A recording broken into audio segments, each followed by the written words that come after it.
Welcome to Armchair Expert. I'm Dax Shepard, and I'm joined by the miniaturest mouse in America. Hi, it's me. Ding, ding, ding. We've been working on this one for a while. Oh, yeah. Yeah, we've been begging and working, and it happened. Hustling. Yeah, down in Nashville, too, right where it should happen. That's right. We were in the barn in Nashville, and we have Chris Stapleton today. Woo! Chris Stapleton is a Grammy Award-winning singer, songwriter, and guitarist. His albums are Traveler, From a Room, Starting Over Higher. He's got his tour right now, the All-American Road Show, and you can get tickets for that at www.chrisstapleton.com/tour. He also has his own show on Sirius, which you should check out. Check it out. And lastly, you should drink some of his Traveler whiskey, which he was reticent to promote, which he should because it's a magical whiskey. It makes maybe he was reticent because you're sober, but. No, he's just a guy with so much integrity. He doesn't want to self-promote. Oh, well, he definitely should have, and he should have brought us some because I wanted it. Yeah, it's from the brewmasters. You don't call them brewmasters in whiskey. You call them some other masters. Yeah, whiskey master. I don't know what the hell, whiskey masters from Pappy's. Yeah, big deal. Big deal. So drink his whiskey, listen to his music, go see him on tour, and listen to him on Sirius. Please enjoy Chris Stapleton. He's an armchair expert. He's an armchair expert. He's an armchair expert. Is it lost? Yeah, where did I fucking put that down? What you looking for? My notes for you. Oh. You don't have them memorized? Ow. You're born April 15th, 1978. That's pretty good. I got that. That's really good. It's better than I could do. Yeah, we're going to test you at the I don't end. even know when I'm Our born. birthdays. So. Your home birthday. Yeah. Did you have a nice holiday? I did. I'm from Georgia, so I was just at my family's house, and so it was easy. Duluth, right? Yeah, Duluth. Oh my God. Done your homework. No, you just said it on one. I did listen to a few things. I didn't do that much homework. Well, I don't like to go into things doing too much homework. Sometimes I think I agree, I actually. like to see what happens. You got him? I think it would have been fun if you couldn't find him and we just went. I know. Well, that's basically what the interview will be. Those are just a safety net. Where were they? On the counter inside. Oh, okay. I didn't even bring them out.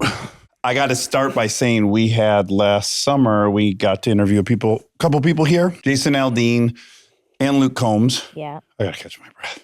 Oh, my. I ran. You ran? My bad calf. Oh, no. He did sprints yesterday, so now he broke his body. Yeah. I told him not to do that. My body's broken every day, so I don't, Ugh. It's like after the age 35, you shouldn't be sprinting anymore. I don't know that that's true. I think it's really true. I think that's clinically accurate. Yeah. I think that's medically true. So we had both Jason and Luke, and both of them independently during the middle of the interview, both just went on these crazy tirades about you. Like, okay. To the degree of, well, nobody can sing like Chris. That's just that. And his songwriting just, he's on another level that no one can really touch. And both these guys, the way they gushed about you. And they're very different people, too. So incredibly different people. That was a through line, yeah. Then I just went like, oh, this is cool. Like, I have loved your music, but it's very interesting to hear people on the inside talk about it. I found that very intriguing. Well, I appreciate kind words. Yeah, it's not my world. So it's, if you were hanging out with a bunch of actors and they were like, the best actor is Walton Goggins. We're just talking about You him. were? Yeah. Because I listened to some of that episode that you guys just did with him. Oh, okay. And the goggles and the whole thing. Goggins goggles. Oh, yeah. The alliteration. And Do you listen to podcasts? Not really. Yeah.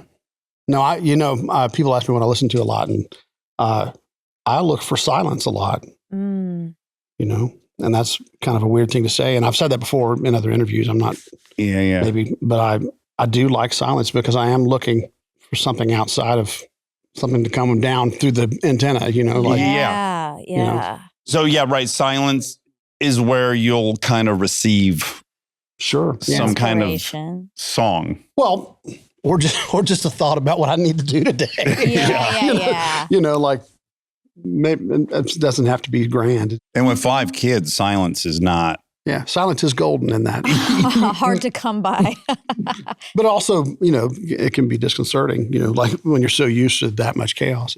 Yeah, it's a little scary. Yeah, you're just like, oh, what do I do with this, Yeah. Yeah. Also, if you have 5 kids and you hear silence, this is a pretty good indication something's going really wrong. Yeah, you go check on people at that point. Yeah. So you're from Kentucky, Staffordsville, Kentucky? Yes, sir. How big of a town is that? I don't know that there's actually like a population. It's more of a suburb of of Paceville, Kentucky, and I don't even know what that population is. It's small. Like in the 5,000, 10,000 range? Yeah, somewhere in there. I wouldn't know what the actual population We'll is find today. it for the Yeah. fact check. And Dad was an engineer in the coal mines. Is that accurate? He was a coal miner, yes, and he had an engineering degree. Okay. He was an electrical engineer by degree. But what did he physically do at work? Well, he was an independent operator, underground mining. Was he operating machinery? He kind of ran it. It was his deal, that he kind of started, just small business kind of person. But he did all the things, yeah. Did he like own a mine? Yes. Yeah. Wow. How does one go about owning a mine? You just buy property and start digging for Well, coal? I mean, it's a lot of my very basic. I never really got into it, but Yeah. but you acquire mineral rights from different landholders, and you carry your pistol with you a lot. And And did he do well? no, I mean that's an industry dominated, by large energy companies. Right. And please, large energy companies, don't come after me for saying these things, but they control markets and things like that. They'll lose money on purpose to put other people out of business to buy up their rights and these kind of things. And it's very volatile. There's the opportunity to make money in that business as a small operator, but it's so volatile. My dad, my dad, at some points in my life had to go to Cincinnati to work just because the business got so bad there was no more. He shut down. Yeah. What would he do when he went to Cincinnati? He worked for a company called Pirelli that tires? Well, they have a cabling side too. He worked for the industrial cable side Because it's coated in the rubber that Pirelli makes or something? I don't know. Yeah, that's a weird. It was weird. And then Mom worked for the health department or Sure, for something? the health department, yeah. And what kind of guy was Dad? I mean, he was a hardworking guy. He left before the sun was up and came home after the sun was down. Kind of guy. Did you feel his stress? Like, was he someone who came No, home? I and had you were like, felt very safe and maybe secure. That's good. my That's whole rare. life. That feels he was rare. He was a very hard man, though. Like, he was a fair man, but a hard man. Stern, very black and white about things that he, Believed in? and unyielding in those Mhm. ways to a fault, Yeah. How much older is Herbert than you, your brother? My brother, Herb, he's 3 years older than me.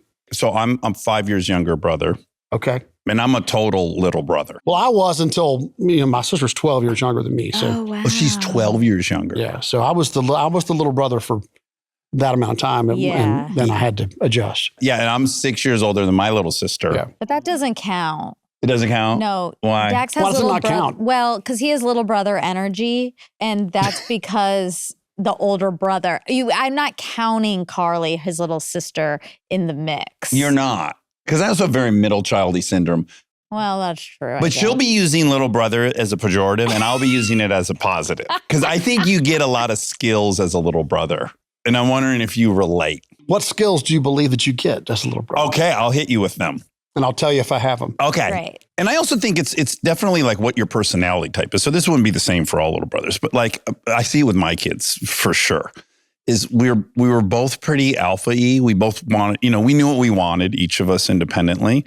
But he's 5 years older, so he was stronger and cooler, and I was constantly trying to be older. Like I just the worst thing I could be as a baby. I wanted to get along with his friends. And what I've found is that the skill it kind of gave me is I've been able to be around pretty alpha dudes that I might normally butt heads with, but I know the role very well. Like I know the role of still advocating for myself, but knowing what position to keep myself in a little bit. And I'm mostly curious for you if that showed itself when you started writing with these musicians who are, in essence, big brothers. They have the status, they have the power. You got to obviously be able to work with them. I had an experience with a writer very early on where I came in the room and the first thing he said to me, he was an established writer, and he goes, "Man, you must have a pretty big ego."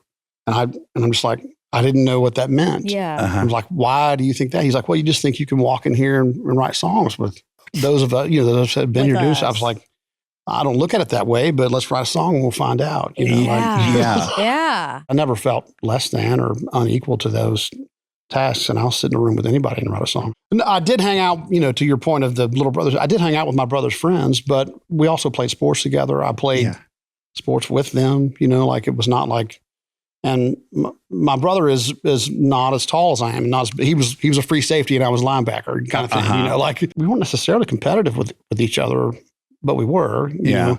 But he was very protective. I had a very protective big brother, and he just retired from the FBI. He was in the FBI. Oh, wow. Oh, no shit. Cool. So that carried it, into his career. He was, he's a protector, and Right. very That's protective of me. And I don't know, we didn't butt heads in that way where I was trying to show him up or something like that. Right. I don't know that I was trying to show my brother up as much as I just wanted his respect. I think I always felt like I had that with my You had Yeah, it. with my that's brother. nice. Yeah. I don't think I had. Well, But also I can hang, like yeah. That's my point. I think the thing you can get as a little brother is you learn how to hang because you're kind of in a situation where you're a guest and you're be easily kicked out of the situation. And I think you kind of get good at the hang. Well, and to your point of knowing your role or what you can contribute to a scenario, even this right now, I have to sit here and assess what I can contribute to this conversation. You guys have done this a lot. I've done it very little. Yeah. How do you like press in general? It's not my comfort zone Yeah. necessarily, but Yeah, I don't mind doing it. Yeah. You guys are really in luck today because I have absolutely nothing to promote or talk about. So. I know that's our favorite. That is our favorite. Our favorite is just like trying to figure out who's the guy behind all the stuff or who's the woman behind When we all the started this show, it was not to help promote people's projects at all. It was this. It's like, let's just have cool people who we want to get to know. Yeah. And then over time, when it got bigger, then people would say like, hey, our client has a movie. Can they come on and promote the movie? And it's like at the end for 5 minutes, but we're here to do something else. Right. But you guys are a big enough thing that you're part of that wheel where people approach you with that. And so you have to kind of sort that out. But we've been hunting you. We were begging for I you. told him that. Because you and Luke have the same publicist, maybe? Is that who it is? Yes. Yeah. And when she was here, we were like, okay, so we love, we really love Chris. I first saw you did a 60 Minutes profile probably 3 or 4 years ago. That was my first kind of glimpse. That was it. I mean, I'd heard your music, but that was like, oh, here's this guy who at that point on the outside, I don't know what it felt like on the inside, is like, oh, there's a phenom on the scene. And that was the essence of the 60 Minutes interview kind of. And it was just a great profile. I also fucking love 60 Minutes. But like, how was that? Is that majorly uncomfortable? Because that's days, right? I have been real fortunate that people understand maybe my discomfort with some of it. And I don't know. I've been real lucky in that everybody's really nice and easy to work with. You're crazy likable. I don't know that I've had an experience where like, man, that was uncomfortable. Or the first time I ever went on Stern, I was uncomfortable about going on Stern because it's scary. It feels like a wild card thing. Like, I don't know what he's going to ask or how uncomfortable he's going to try to make me as he can if he wants to. But that was a remarkably wonderful experience. And he was so kind. Were you shy as a kid? I don't know that I was particularly, no. But I find that maybe I am more as an adult. Fame can have this very bizarre effect, kind of counterintuitive effect. It certainly had it on me, which is like, I'm a huge extrovert. All growing up, I'm such an extrovert, not shy. But when you meet people who already know you, for me, I want to deliver. Like, I want to make sure that this experience for them is like that they enjoyed it and that when they leave, they're like, oh, I'm glad I met him. So I enter in with a little anxiety, like, I don't know, hold on. It's changed for me. It's kind of made me less of an extrovert. Because you feel like you have to be on in a different way. Yeah, I just want to before I was just a piece of shit. I'd meet someone at 7-Eleven. I was either funny or I wasn't. Who gave a shit? And then they drove away. But now I'm like, okay, I got to. Because it feels like some kind of pressure to like perform. To deliver. Yeah. Oh, here's someone who's telling me they love me and they love my stuff. I want to make sure that I Give them what they kind of want. don't let them down. Yeah. That's what it is. I have the pressure of like, I don't want to let someone down who has expressed that they like me. Yes, I get that. But also, at some point, you're just a human being and Yeah. you just got to go.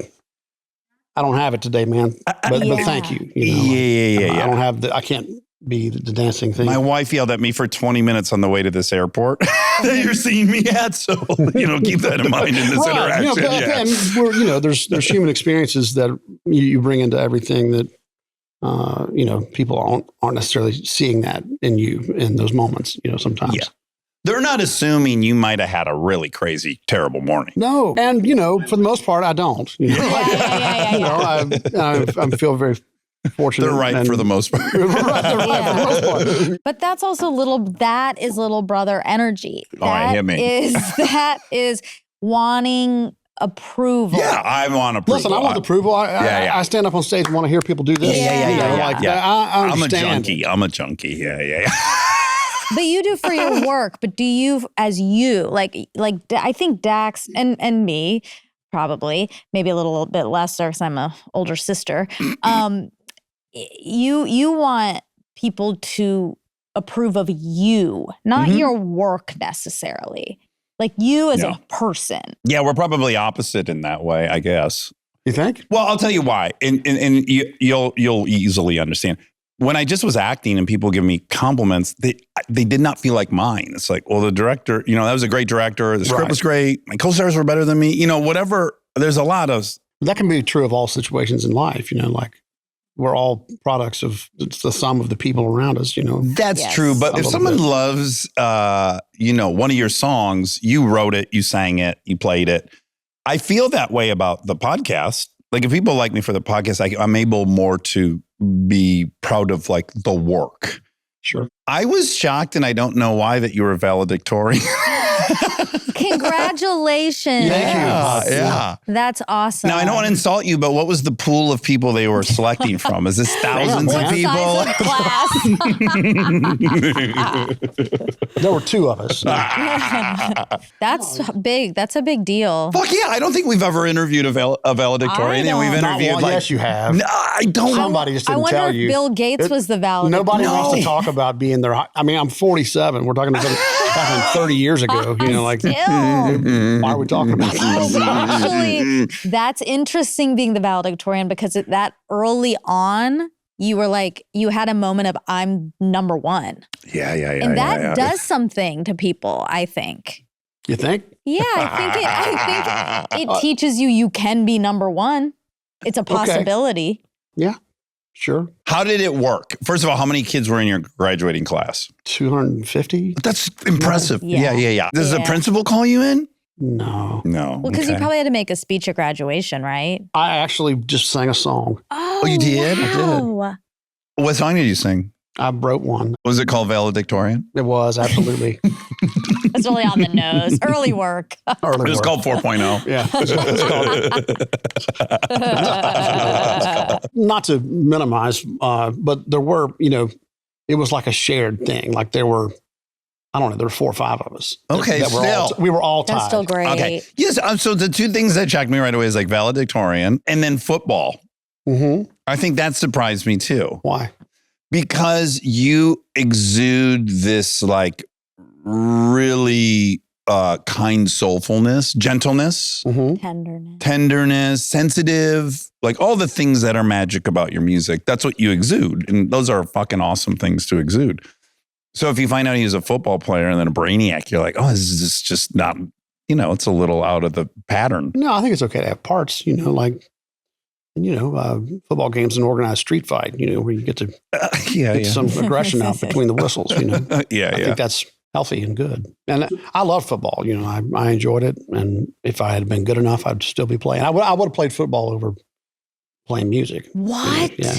Thank God you weren't good enough. I would have raced cars over anything I ended up doing. Like everybody kind of has something like that where they're like, if I was good enough, I'd be doing that. I'm glad that I'm not doing that. You know? Well, you would have been brought in on a wheelchair probably at 47. CTE or something like that. I'm glad I you worry about those kind of things for people. I worry about those things just from how I played when I was in high school. We we were taught to use our heads as weapons, and Yeah. and we did. Son, God gave you a weapon. It's on your shoulder. So I want you to swing it around. Yeah, Oh, man. Okay, so when did you start playing guitar? maybe 12. My dad had bought a guitar with the thought of teaching him, so getting him learning how to play. And it just sat around, and so that's why I picked up that guitar. And self-taught, or did you ever take lessons I or took anything? one lesson, and the guy quit teaching lessons the next day, Oh. and so I had one lesson, and that was it. Did he have a health issue, or were you the reason? Did you force him into retirement? Pretty much. I assume. I don't know. I really don't know. I went to my cousin's house, and me and my cousin, this guy was some local cat that, put in the paper or something. He taught. I don't know where we found him. Yeah. My mom found him or something. And he came over to my cousin's house, and we took one guitar lesson. Wow. I don't even know that we learned anything. And that was the end. And he retired. Yeah, that was it. What if he was like, I can't, there's nothing more I can do. I have nothing more to teach you. Yeah. That's what probably Well, I can say he was my only guitar teacher. Exactly. That's really, that is Yeah. cool. What kind of kid were you in high school? Pretty good kid. I was busy. Uh-huh. I did all the stuff. Getting the good grades. Yeah, well, but if there was an activity to do, I would do it. Were you popular? I don't know. Maybe in my own mind. I don't know. I'm sure you were. Popular among my people who are my peers. I don't know. I don't know. I don't have any real concept of that. I think I was, but I don't know. Okay.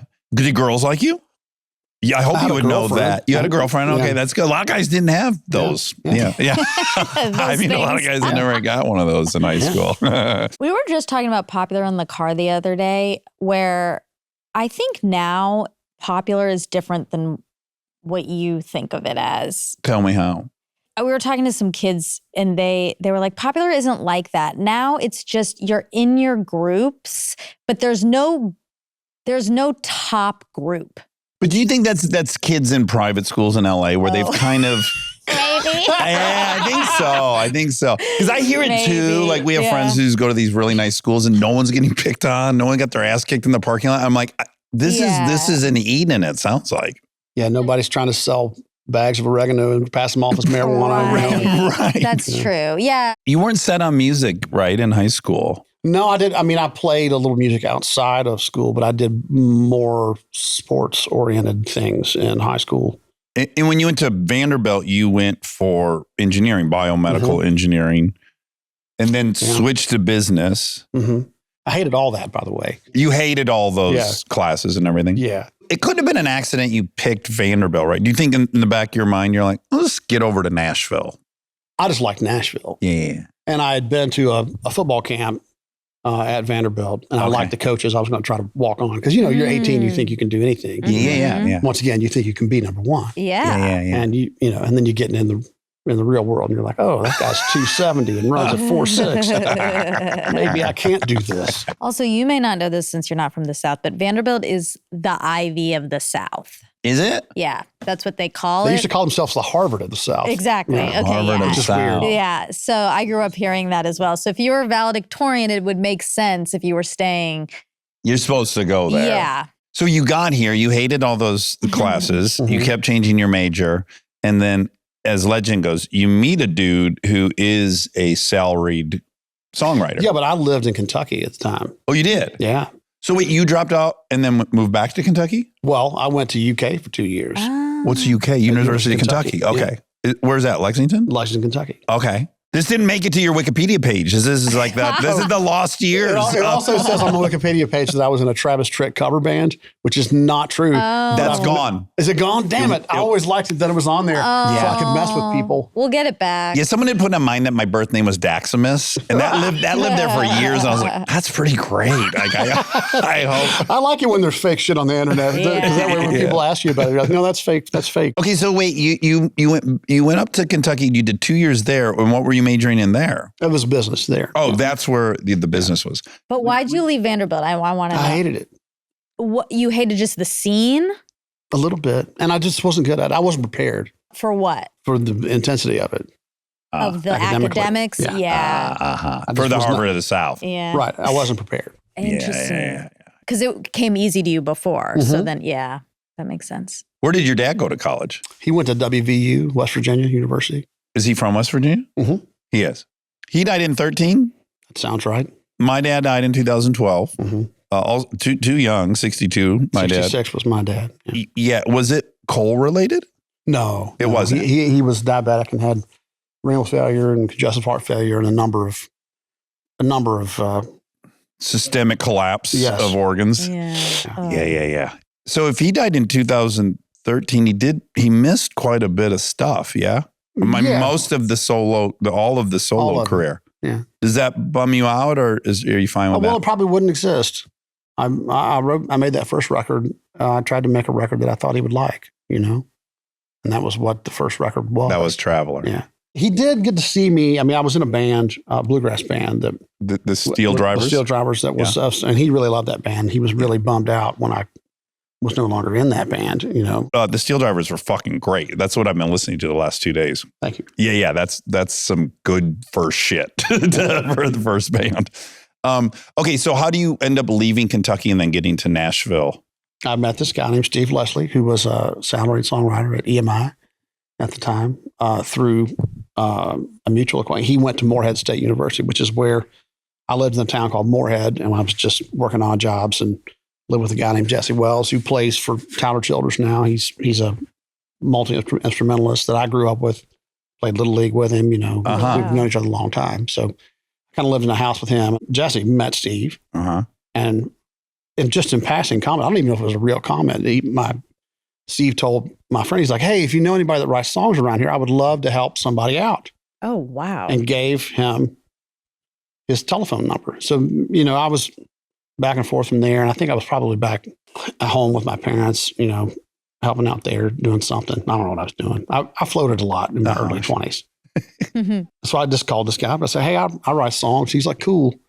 Send me a few things." I said, "Okay, well, here you go." And I just sent him some things, didn't think anything of it. Yeah. And a couple of weeks went by and he listened to it and he called back. And my mom always liked to tell the story that he called and I was fishing. And Steve always likes to tell the story that he called and my mom told him, "Well, he's fishing. He'll have to call you back." He's gone fishing. Yeah, he's literally gone fishing. But I called him back and he said, "Hey, man, this stuff's pretty good. Maybe you want to come down and hang out and write, And so I came down back and forth for a couple months and met a few people, and it seemed like a good thing to do. And I had zero money, so I bombed a little bit of money off my uncle and got down to Nashville and had about maybe a month's worth of living expenses off what I bombed off of my uncle. How soon before Seagal? I had a publishing deal in 7 days, which is not 7 days, which is not anybody's story, but that's mine. Yeah. How does it work? So you've submitted some songs to Steve. He introduced me to people, to Frank Rogers and Chris Dubois, who ran this publishing company called Seagal Music, which was an EMI co-venture at the time. And then I met Liz O'Sullivan, who was a plugger there. That's the person that kind of pitches songs around. I don't know how much you know about I don't. We That's don't. Yeah. But Liz was a big advocate of mine. And then there were a couple other people that I met. A guy named Pat Finch, who ran another publishing company. And those guys kind of all got interested in me. And Liz O'Sullivan would call me every night. Go, "Hey, you just got to come over here. Just come over here." And it was a co-venture, so there was no opportunity to really own any of your catalog. So, like it was at some other places, maybe. And it was less money. You couldn't. The piece of the pie shrank for you. There was no ownership really. But it was more important to me to be working with somebody that believed in what I was doing. Yeah. And I said, well, all that other stuff will work itself out. So I wasn't worried about the money.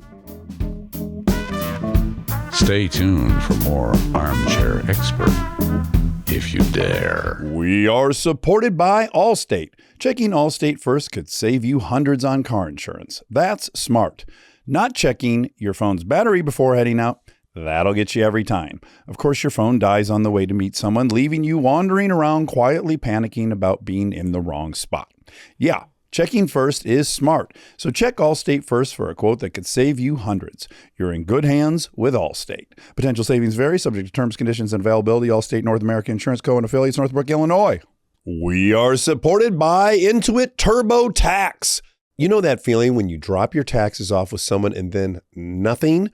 You're just sitting there wondering if they've even started, if there's a problem, if you're getting everything you're owed. It's like sending your car to the shop and never getting an update. That's what I appreciate about TurboTax. With TurboTax Expert Full Service, they've completely transformed that experience. You get matched with a dedicated tax expert who actually does your taxes for you. And here's the part that changes everything. You can get real-time updates on your expert's progress from start to finish. You can literally see when they're working on your return. No more guessing, no more waiting by the phone. And if you have questions, you get unlimited help from your expert at no extra cost, even nights and weekends during tax season. They're focused on getting you the best possible outcome and every dollar you deserve. My dad loves TurboTax, and he's a meticulous man. He doesn't cut corners. If you're not going to trust me, trust Ashok. That's right. Visit TurboTax.com to get matched with a TurboTax full service expert today. That's TurboTax.com, only available with TurboTax full service experts. Real-time updates only on iOS mobile app.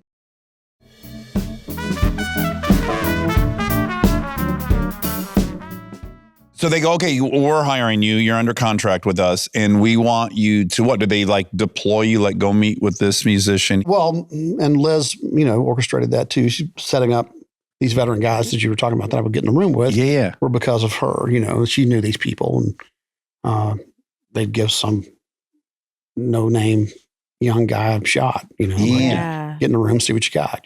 Yeah. What is the protocol once you're in that room, and how are you supposed to know how it goes? That's my question. Like you've written by yourself. I'm going to learn. Okay. Yeah. But I don't say that going in. I know how to write a song by myself. Right. Yeah. And that's where you have to sit back and see what role you can play. Where am I valuable in this? This person is a better guitar player than me, or this person's a better singer than me, or this person is obviously a better writer than me. Yeah. What can I bring to this? What is my role? Maybe I can go make the coffee, and that's my role. Uh-huh. That's how that works. You did this for 10 years. You wrote 1,000 songs in these 10 years. Oh my God. You wrote 6 number one hits for huge musicians. So it all worked out, obviously. But when you walk into a session with, let's just say, Luke Bryan or any one of these guys you had hit, do you come in with a song? I'm not necessarily always writing with artists. Nashville's unique in that it's a songwriter community. Yeah. More than, maybe not as much as it used to be. I'm not in that down there every day mix like I used to be. It's probably more LA track guys now or something. But you go in a room and it could be just 2 guys that write songs and be like, what do you got today? Right. Not pointing at anything. It's a clean slate. And you just kind of see what comes. So you haven't come in with anything? I would rarely come in with anything. Okay. Yeah, that's it. I don't know. Like, I don't know if you're supposed to come in like, I Some have guys 5. do. Listen, I have endless blabbering in my phone of Voice memos and typing shit down that I don't know what it means. Yeah. And most of it's useless. But maybe 5 years from now, I'm going to go, I can use that for this. Yeah. Well, I was kind of blown away to learn that Higher, which ended up on your album, I want to say 2023, that was 21 years earlier. Whoa. You had written that song. I wrote that song probably the first year I was in Nashville. So maybe longer than that. I moved to Nashville in 2001. So, 20, at this point, 24, 5 years old. Yeah. I think sometimes it's better if they're old. Yeah. Because if you still like it and it's that old, it's probably pretty good. And then this is nosy, but I'm just, again, I know nothing about it. I'm so curious. When you're working with like Seagal, are you just on a monthly stipend? Are you getting paid per you get paid session? a salary. You get paid a salary, basically. And that's a recoupable salary, against royalties. And, anything you end up making in the future. Yeah. So, and you're also a contract worker. You're not like an employee. You're like, you don't get health insurance. No, it's you're a contract worker, and it's a year-to-year thing, whether or not they pick up options. When did the leverage switch and you started getting like ownership or some part of it? Well, you just negotiate those things when contracts come up. It's contract negotiation. Okay. And I always like terms better than money, terms are always better than money. Terms are better than money. What does that mean? The ownership things or reversions or, better than, some guys want, pay me as much money as you can. You can keep it all. Up front. Yeah. Roger. When it moved so fast, it was like 7 days, and then you have this. Were you shocked, or were you like, yeah, I am really good at this? No, you just feel lucky because you know that that's not everybody else's story. Like you can walk around in Nashville and there's 50,000 guys trying to do that. And it might take somebody 5 or 6 years or more to get a first publishing deal somewhere. Yeah.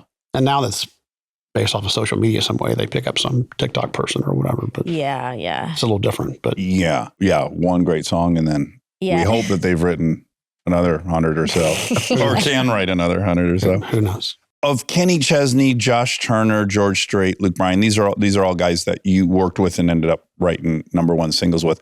How did those sessions vary? Well, a lot of those songs you're naming, again, worked like the way that I described it. I wrote them with some other dude. Yeah. And they heard the song and they recorded it. I didn't know those guys necessarily. Okay, great. Yeah. So it can go to them done without you meeting them. Yeah. I can imagine this being a very frustrating job. For me, I would have a hard time writing the thing, then that person gets it and it's #1 and everyone is giving them accolades and it's like, but I wrote it. Is it hard credit-wise? not when the check shows up in the mailbox. It's just fine, you know. Wow. That is then the opposite of ego. When I found out that you could have a job where you could sit in a room and make up things on a guitar, I thought that's the greatest job I ever heard of. Wow. Well, I think I know the distinction between why it's different is he wasn't trying to be yet the star of the movie. I know. He's like, I'm a writer. It's not like the writers in Hollywood are pissed that Tom Cruise is getting action. They're like, yeah, I'm a writer who writes scripts and this movie got And made. if you wrote the Tom Cruise movie, you're fucking, as a writer, you're stoked. And you're just a music writer. And so you're writing hit songs. Like you're doing the exact thing you were hoping to do. Yeah, you're winning. It's good. And so when you start SteelDriver in 2007, so I guess you've been here at this point for 6 years, what is the motivation to do that? Well, one of the guys that I wrote songs with was a guy named Mike Henderson, veteran guy, you know, and great blues player. He was in a band called Mike Henderson and the Blue Bloods, if you ever want to check that out, or also King Snakes. But he's a guitar slinger, session musician. Just killer. Incredible guitar player. Incredible. Yeah. And he's passed away now, but I wrote probably more songs with him than I did anybody else. And he and I both really liked bluegrass, and as he would have put it, we had these perfectly good songs sitting around going to waste, but there were a bunch of like bluegrass murder ballads and things like, you know, we're not like Luke Bryan's not going to sing that. We're not pitching those to like commercial country radio, you know? Yeah. Well, it started, he wanted to get a gig at like VFWs or something, and just a weekly gig. Yeah. That we could have a band and have fun. Yeah. Just for fun. Yeah. And that's, I think all good bands start that way. It's just, it's just for fun, you know? And it turned into when we started playing standard songs, but then we have these other songs that we can play this way. Yeah. And then we started playing that way. We got a few more gigs, and we wound up having a deal on Rounder Records, which was a pretty good acoustic label. And they did really well. Like the SteelDrivers did great. Right? Yeah, they did really well. And it was a good time. I think that made me a better writer doing that. I learned a lot from the guys and the lady in that band. They were all session people and you know, great fucking musicians. Pros. Yeah. I learned how to be in that band, you know. But I also took a pretty big hit in songwriting income because I was touring, you know, in that band. Right. You were losing money doing that. I was losing money playing that gig. Yeah. That's tricky. But I do feel like it made me better at both of those things. Right. So it felt important and it felt like something to do. It was stressful for my wife. I guess there's two ways this could have happened to you, right? Like we interviewed Ted Danson, and his analogy, which I love, was in his life, he feels like he's been sitting in the back of a pickup truck. He's not looking forward. He's just kind of like things are happening and the environment surrounding him and these opportunities are coming, but he's not really, in his mind, he wasn't like steering the wheel. And I'm curious, did you just accidentally end up a lead man? 100%. I moved to Nashville to be a songwriter. That's what I moved to Nashville to do. So at no point did you go, okay, we're switching gears. I'm only writing for me and I'm going to, it just happened. Probably won't do that. You still won't do that. I don't write a lot anymore, you know, and I do get calls from people to write with them for things, which inevitably winds up being hey, will you also come sing on this thing? You know, like, I'm like, okay, well, okay. Yeah. But I really love the role of getting in a room with somebody and writing for their thing. Yeah. You know, I enjoy that. And I enjoy just the exercise of walking in a room with somebody and going, what are we going to do today? Yeah. What are we going to pull It's down? scary, What are we no? going to pull down out of the sky? You know, like Yeah. put the antenna up and see what happens. Yeah. Does it get you kind of charged? Like, is there a fear that's also present? Like, I don't have any fear of yeah, that. no, none. Okay. Zero. Oh, wow. That it won't come? I'd be so scared of that. He's Bill Murray of country. Wow. He You just just knows know it's going to happen. coming. He just takes a deep breath. Well, I don't know that I know it's going to happen. I just feel very able. Yeah. You're competent. Confident. This is what you fucking do. Yeah. I mean, Yeah. more than anything else. I know if I can't do anything else, and I can't do a lot of other things very well, there's a lot of holes that come with being able to do a few things pretty good. Yeah. Sure. There's Some holes. blind spots. Yeah, there's a lot of blind spots in your personality that come with that. I'm kind of interested in the blind spots.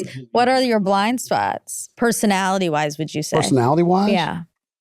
I don't like deadlines. Okay. Okay. I'm That's terrible at deadlines. uh-huh. I just almost don't believe in them. Uh-huh. Well, sure. If you have a song that comes out 21 years after you wrote it, then you've deadlines are hooey. I used to say there's no such thing as a country music emergency. Ah. You know, and there's not. We're not performing brain surgery or No hearts on ice. Yeah, there's nothing that people can get really elevated about things that we do. Like, and certainly I did have someone say to me one time that we have a healing component in what we do Mhm. Yeah. for music, and that's important. You know, and I took that to heart. But it's not an emergency. Like, there's not any real emergencies. Yeah, if the song doesn't come out in August, no one's dying. It's okay. Yeah. Yeah. And so I'm not great at deadlines in that way, because I prefer something to be right over it being done, Yeah. or what I believe to be right. You know, Do you feel a little bit like a psychologist, like when because you sit down with a virtual stranger, I'm imagining a lot of the times, and you're like trying to get a read on their personality. You want to help fill in what they're lacking, and then lean on whatever they're strong. Like, is there like a feeling out period where you're trying to figure out what's the best approach to work with this person? I don't know, man. I just kind of show up. You just show up. That's half a life, I think. Yeah, well, yeah, I do think that. I think half of life is just, you know, or at least the way that I have gotten to live is showing up. Must be present to win, I used to say. You know? Yeah, I think Nashville's a much more special place than people broadly know. I think it's a really supportive place. We're all rooting for each other. If your buddy got a number one, you're like, that's great, man. It feels like Congratulations. Broadway, in that the Broadway people are so kind to each other and supportive, and comedians are not. We're the worst. You know, fucking stand-ups are all hate each other and they're jealous of each other. So like when I see these creative places where people are genuinely rooting for each other, I think it's special. I don't think it's everywhere. Yeah, well, maybe not. Yeah. But it works a lot better, you know, like the rising tide raises all ships, you know, Yeah. like that kind of thing. What prompted you to leave SteelDriver? One of the guys in the band developed a fear of flying. Oh, fear of flying. Wow, And- that's And, I didn't see that coming. I'm Me just waiting either. for addiction. That's generally what brings a band down. and I had an opinion about what we needed to do, and everybody else in the band had a different opinion. Okay. And so they got somebody else. Oh, wow. Wait, hold on a Over second. a fear of flying, were fear you- that wasn't even yours? Were you fired? Is that what you're saying? Were you kicked out of the band? Ish. Technically, yes. Technically. Oh, no. That's I a- didn't even read that in that's a Wikipedia. regret. Well, for that's not. I probably shouldn't be saying that on here, but that's technically the truth. Yeah. Wow. How yeah. were you hurt? Well, sure, but I also didn't believe that we were Setting the right course? right, Yeah. and so I was like, okay, well, Yeah. I'll do Oh, something else. wow. Then you form another band, the Johnson Brothers. Yeah. What's this thing where you don't capitalize the T in your bands? Are you an E.E. Cummings fan? What is that? Why aren't we capitalizing the T in these bands? There's no Because T the in that band. SteelDrivers, it's the SteelDrivers, right? Man, you've already thought about it more than I have. Yeah, the Wow. T's not capitalized. Interesting. But the S and the D are? They are. And guess what? The T is not capitalized in the Johnson Brothers either, but Johnson and Brothers is capitalized. Wow. That You have is no awareness of eerie. this? Chris, how could you not notice that your T's are not capitalized? You think it's a typo? I think maybe it is. I don't know. It wasn't intentional. There was not a lot that was intentional for me and a lot of what I've done. You seem very peaceful. Yeah. Boy, I wish that were all the way true, but I try to be. You seem very content. Content might be elusive. What are you wrestling with? Did you do New Year's resolutions? Trying to think. Well, my New Year's resolution was to simplify. I have a tendency to be complicated about everything. What version of complicated? You're overthinking everything or? Definitely that. Uh-huh. I weigh out things very deliberately and in long and arduous ways that annoy my wife, who's very impulsive and can very quickly make decisions. Okay, so you have you're kind of indecisive? I prefer the word thoughtful. Yeah, Okay, I like okay. that too. Meticulous. I like that. Well, what are we trying to head off? What fear is like driving some of this over planning and overthinking? Making mistakes, I don't like to make mistakes. Okay, I hate to be an armchair psychologist, but is this from the Stern Dad? I'm sure it is. It could be. I mean, valedictorian, all of these things. No, you're like an overachiever. Yeah. But at the center of that could be a bunch of different things, right? You're an overachiever because you don't think you're worthy of love if you're spectacular. That's kind of my thing. You could be an overachiever also because the pain, you got punished for failing. Like there could be a lot of different motivations. I don't know if I ever got punished for failing. Not by anyone but myself. Do you beat the shit out of yourself? Sure. Yeah. It's a good hobby, right? Is it? Yeah, I mean, it's time consuming. Keep you It busy. definitely takes up a lot of time. You must acknowledge that anyone who's going to sit in a room by themselves in solitary and focus and do that repetitively, like it's a personality type. A lot of people can't sit by themselves and dedicate that amount of time. No, a lot of people are uncomfortable with that. Yeah, I think it's unique and it's really common among, musicians, I think. And it's really counterintuitive because you're seeing these people that are like, they're playing in front of 90,000 people. You think they're kind of an extrovert. That's what's presenting, but you realize like what gets you there is actually sitting by yourself in a room a lot. It's almost like opposite of what the result is. But you're sitting by yourself in the room for the 90,000 people. That's me throwing that out here right now. Yeah. Do you think you have any isms, any conditions? Sure. I'm not a doctor, so I can't diagnose any of those. Well, perfectionism, it sounds like, is at play maybe, for sure. maybe. If you can't make mistakes. I mean, I can make mistakes, and I do make many, many, many mistakes, But and they're that's okay. painful for you. I Extra don't like painful. to. Yeah. I don't enjoy it. You can't leave here without a diagnosis. Okay. What ism do you think that I have? Well, I don't know. You're not giving me a lot to make my theories. It's part of my charm. Let's acknowledge that. How about, I think it is part of your charm. Do you have a hard time opening up? Oh. Maybe that's an ism. An ism? Non-opening up ism? I think so. A vulnerable, maybe it's like a lack. Well, you're obviously vulnerable because your songs are so deep and meaningful. But that's I think control that's as well. why. Yeah, control. We're getting we're there. getting somewhere. We love getting there. control. Everyone here in this room loves control. Well, there's some safety in the space of a song Yeah. because I'm not having to explain it to anybody, and you can apply yourself to it in whatever way you want to. And I think that you should. That's what songs are for. Yeah. And we don't have to talk about it.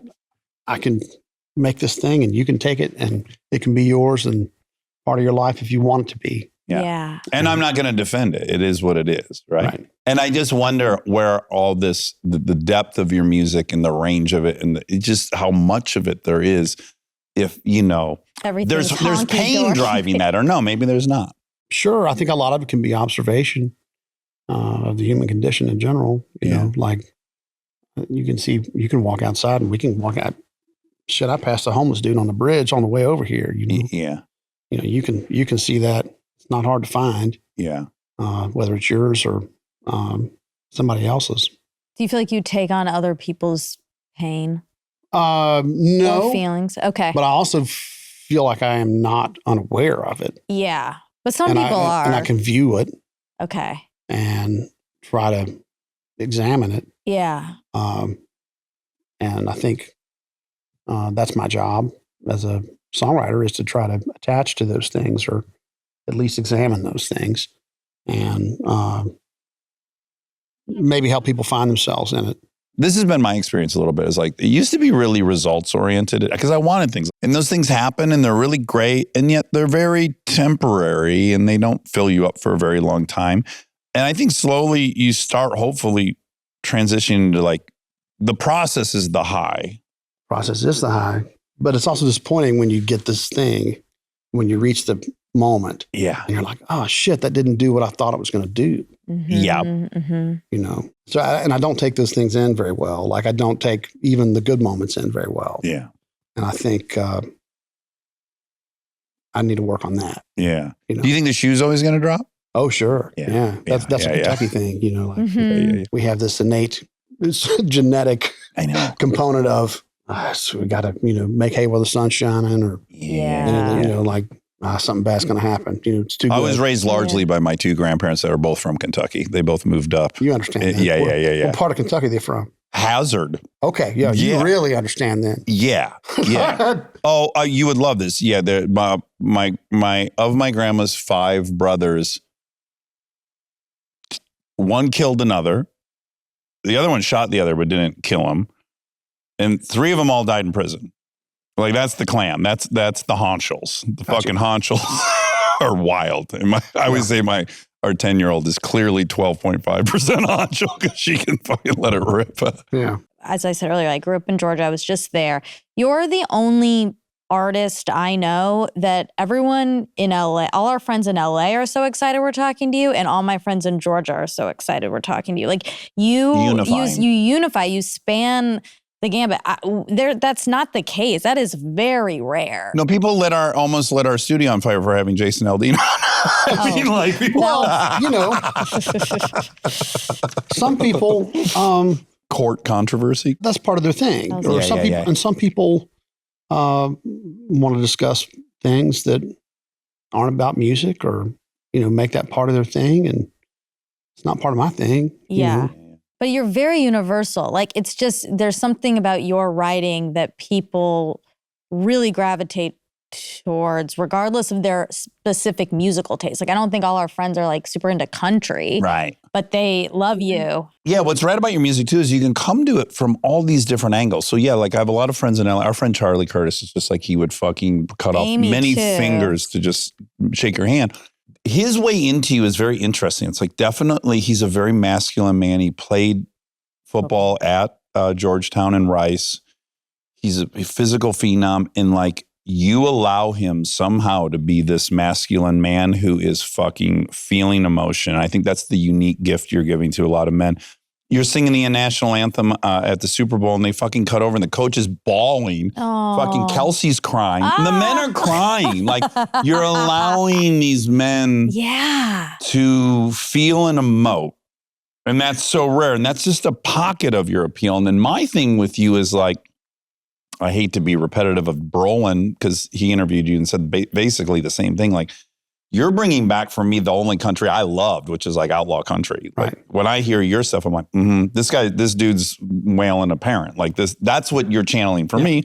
And then the women are loving you for some other reason. So it's kind of some other reason. The beard. Unbeknownst to me. Question mark. No, I don't know. Thanks. Yeah, I know. There's nothing to say to that. That's hard. That's probably hard to I mean, hear. it's not on purpose. Like, I guess that's my question. Is it on purpose? Is there like, are you thinking, Am I thinking about who I'm connecting to?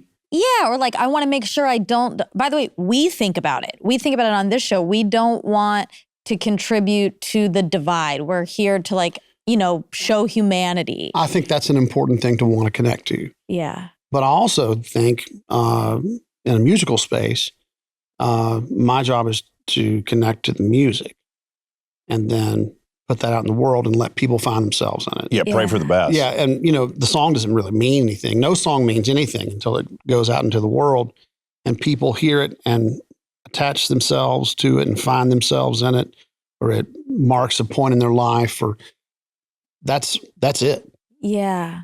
That has zero meaning until that happens. You have 5 senses, right? And this thing, music, is like, it's in its own category of you kind of got to call it magic. It's like we have these ears that we're supposed to be listening to predators for and we're going to communicate with. And then there's this completely pointless endeavor, which is making noises Yeah. that will be sitting somewhere and crying or laughing or partying. And you're Remembering. like, well, we have this one sense that is like open to complete nonsense. There's no purpose to it. There's some magic to it. So It's meant to unify us, though. Like, Okay. there is a point to it. The point to it is, the magic point to me is that, well, and this is in regards to a certain type of song, but, people like sad songs so they don't feel alone. And I think maybe all songs are that way in that we want to feel those emotions together. There's a communal thing in that, even if you're driving in the car by yourself, listening to a song and it's hitting you in a certain way, it's still that communal thing. You're like, oh, there's somebody else in the world that understands this other thing that I'm going through. And so I'm not alone all of a sudden. Yeah. And I think that is the magic of music. It's not some mysterious thing. That is the magic of music, is it helps us all be connected in ways that maybe even a conversation or a look or a touch doesn't provide. I would argue too, it's like the way that we can get emotion from my head into your head the quickest. To me, it's like the most succinct, powerful delivery device. Yeah. I don't think that's true for everybody, though. I think there are people that I've met in my life who are like, I've never been to a concert. I don't listen to music. Yeah. Like, you don't do what? Yeah. I think it's not a value in everybody's household or, They're bad in bed, though, those people, I think. I don't know. You should say to those people, well, you must be a terrible lover. Well, they so might sorry be for more your of a wife. visual artist. They like museums. Sure, yeah. Yeah. You got to put Sade on when you're a kid in your Wow. car in high school. You got to let that do some of the work for you. It's also so connected to memory. Sure. Music. And I think that's Yeah. also what's so powerful Right. about it. And it's the only thing that is capable of transporting you. Right. Time travel. Okay, now I want to talk about Morgan a little bit. So your wife, Morgan, who you've been married to for 18 years, you guys were working both in songwriting. She actually had a deal on RCA. Oh, she did? wow. Yeah, she was an artist. Yeah. Okay. No, her voice is bonkers. I was listening to you guys sing Amanda.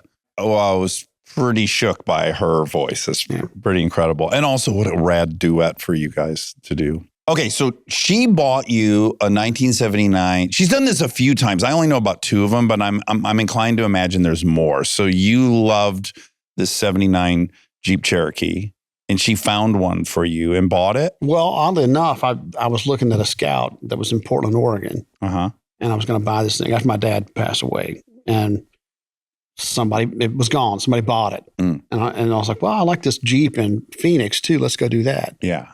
And that whole trip was the impetus for I wrote Traveler on that trip. Had that other car. If we'd have driven from Portland, I might have made a very different first record. Yeah. But we drove from Phoenix across the desert, and that was it was a different thing. But you're driving, the sun's coming up. I don't know if this is apocryphal, but you're driving and the sun's coming up and Morgan's sleeping and Traveler hits you, yeah? Yeah. It was right before we got to Gallup, New Mexico. And so I wrote the whole song kind of driving. Mm-hmm. And then I had to go inside and figure out how to play it when we got to the hotel in Gallup. You're driving a 79 Cherokee. There's not a lot of other things you can do. Yeah. Requires your full focus. It requires your full attention and both hands on the wheel most of the time.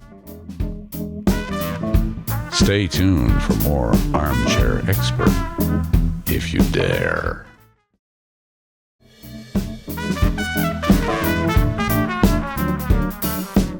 But she bought you that, and then she also bought you have one of Waylon's guitars.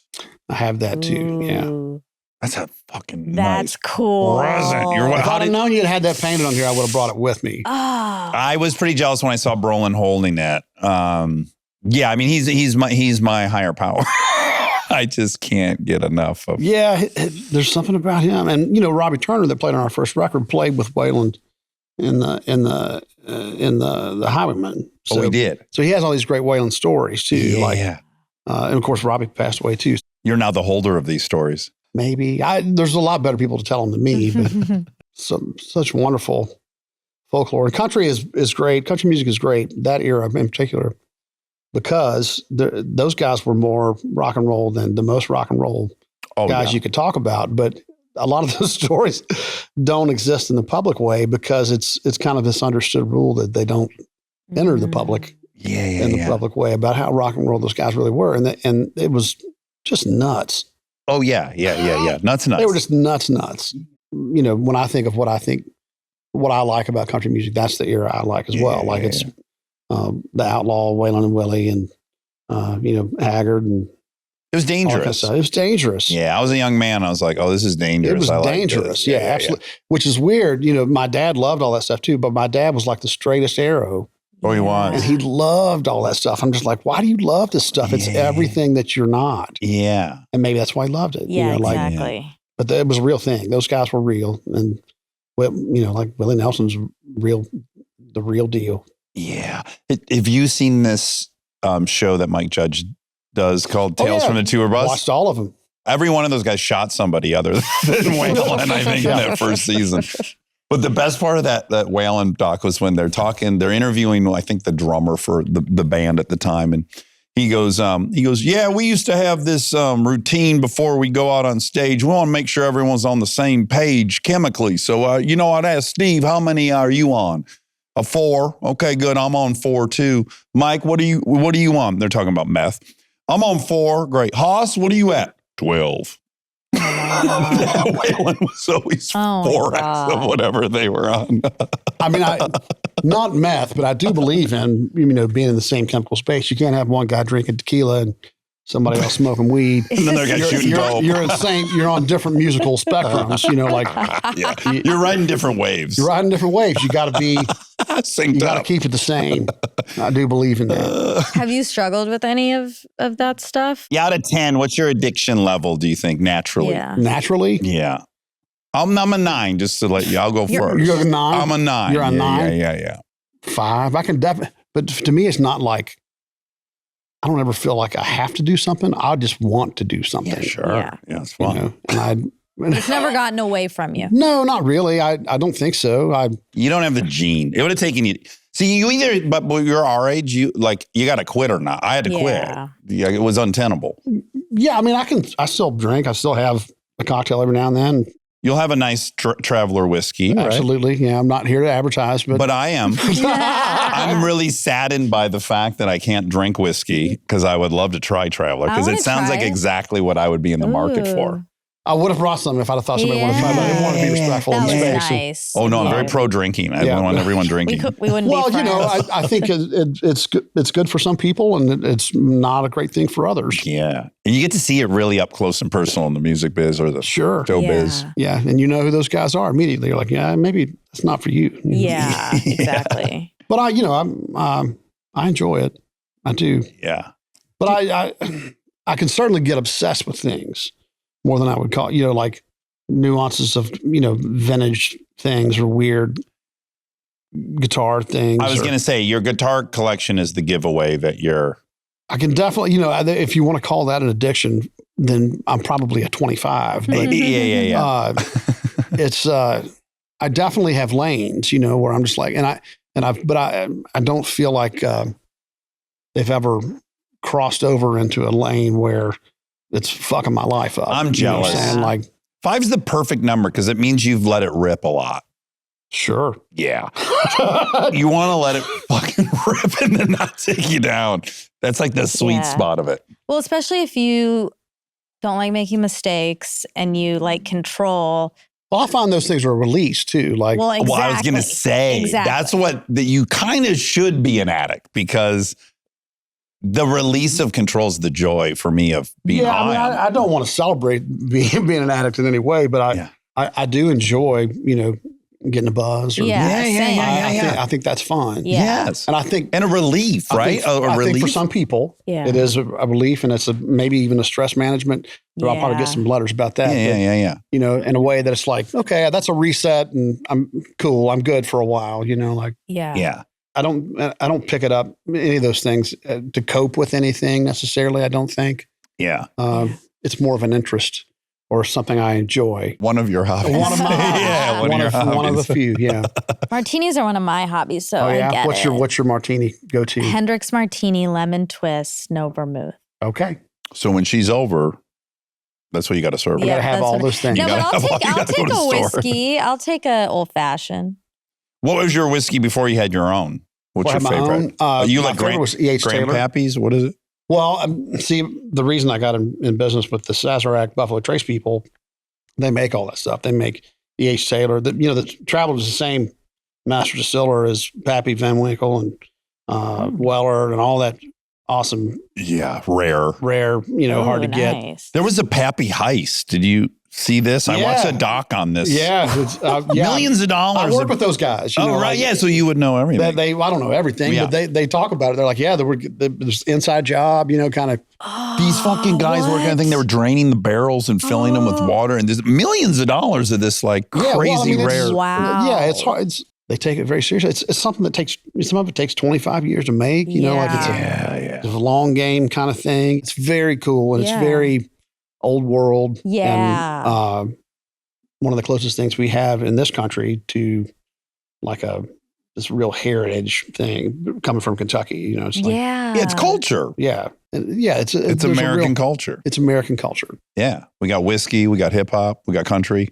Yeah, Yeah, we got a handful Jazz. of things. Yeah, Yeah. jazz. blues. Maybe most importantly, jazz. Mm-hmm. Okay. After you do Traveler, it comes out. It's wildly successful. You are at the CMAs, I think. Is that where you did the Timberlake Mhm. performance? Yep. Okay. So and I'm not allowed to say this out loud, but Dave Coe was the other obsession of mine.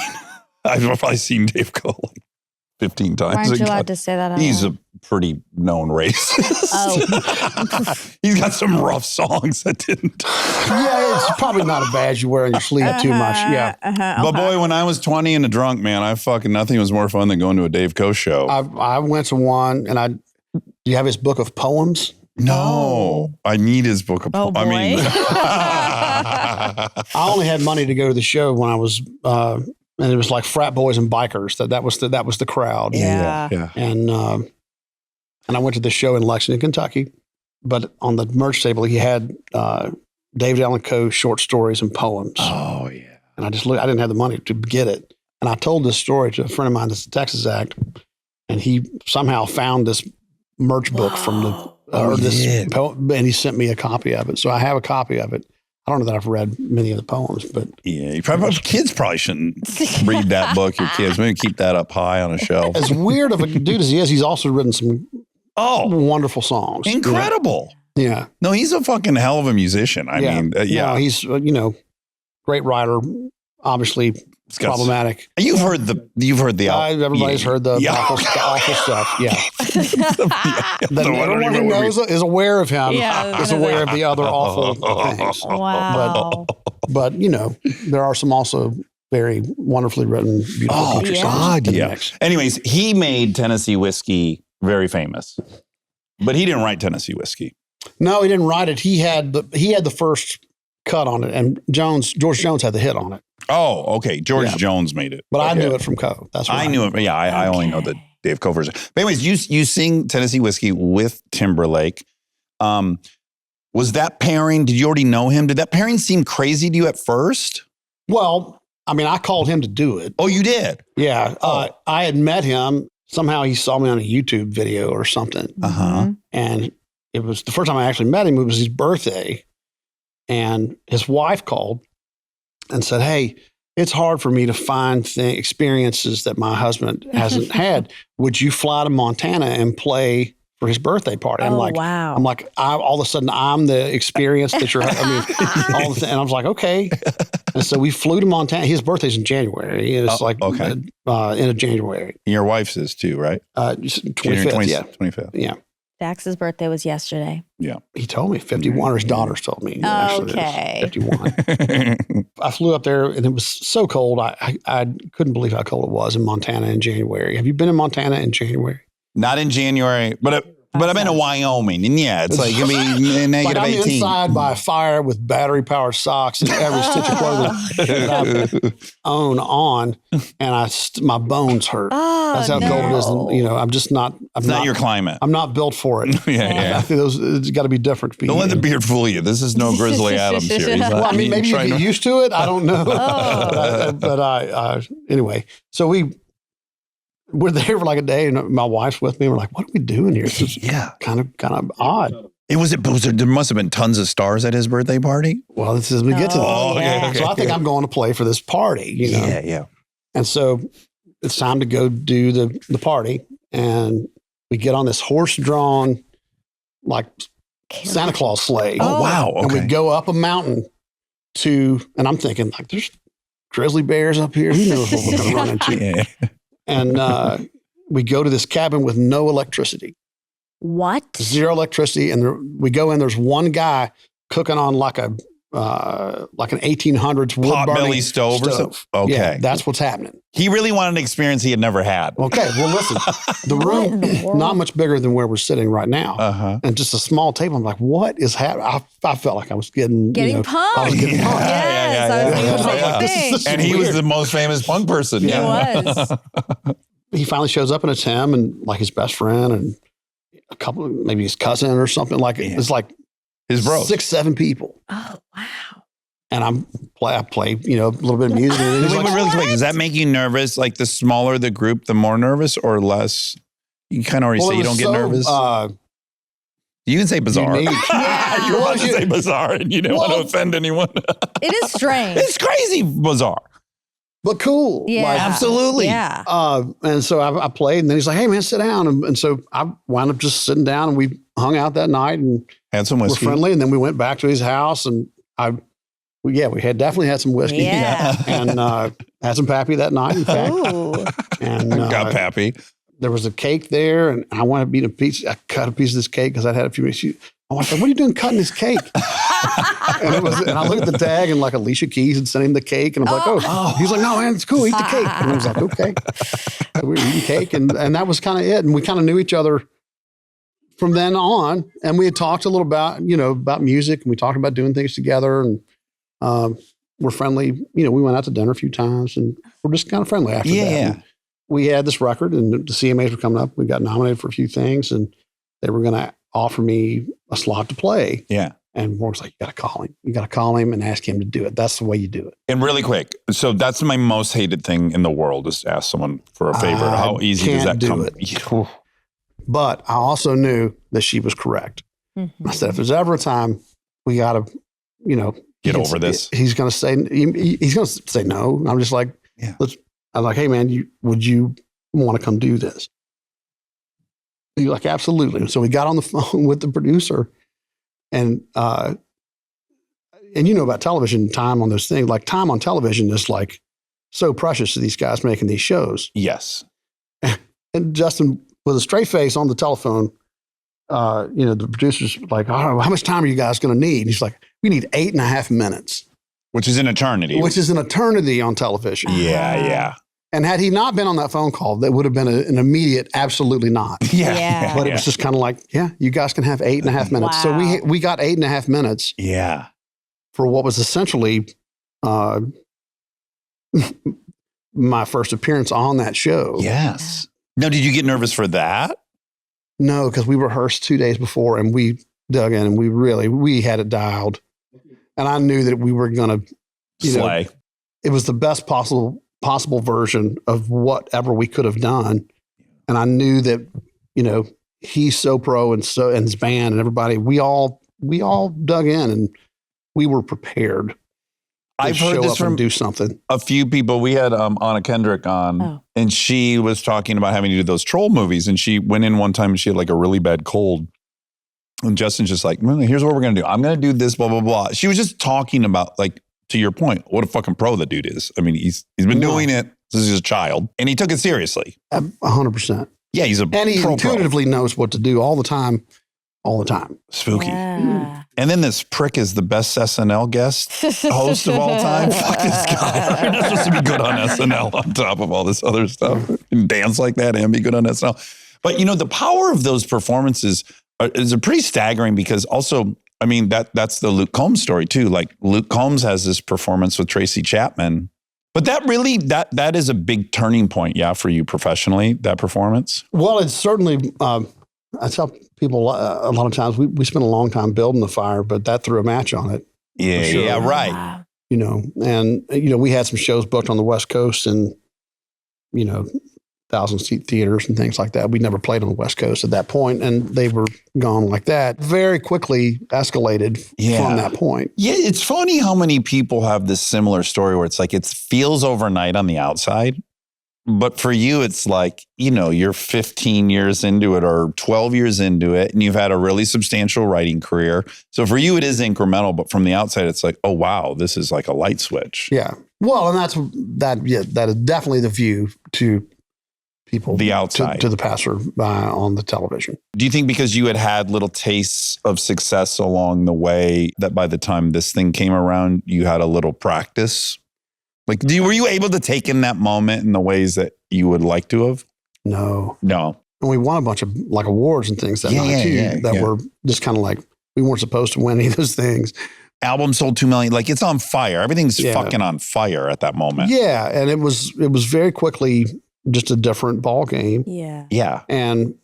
But in the moment, there was a lot of celebratory thing, like backstage doing things like, it was a very surreal moment for me and everybody that had worked with us. And it's an unforgettable, one of those, I don't know. I think everybody who makes a jump somewhere in their career can pinpoint moments. And that's definitely one for us, Some people handle it well and some people don't handle it well. I don't think I would have handled it well.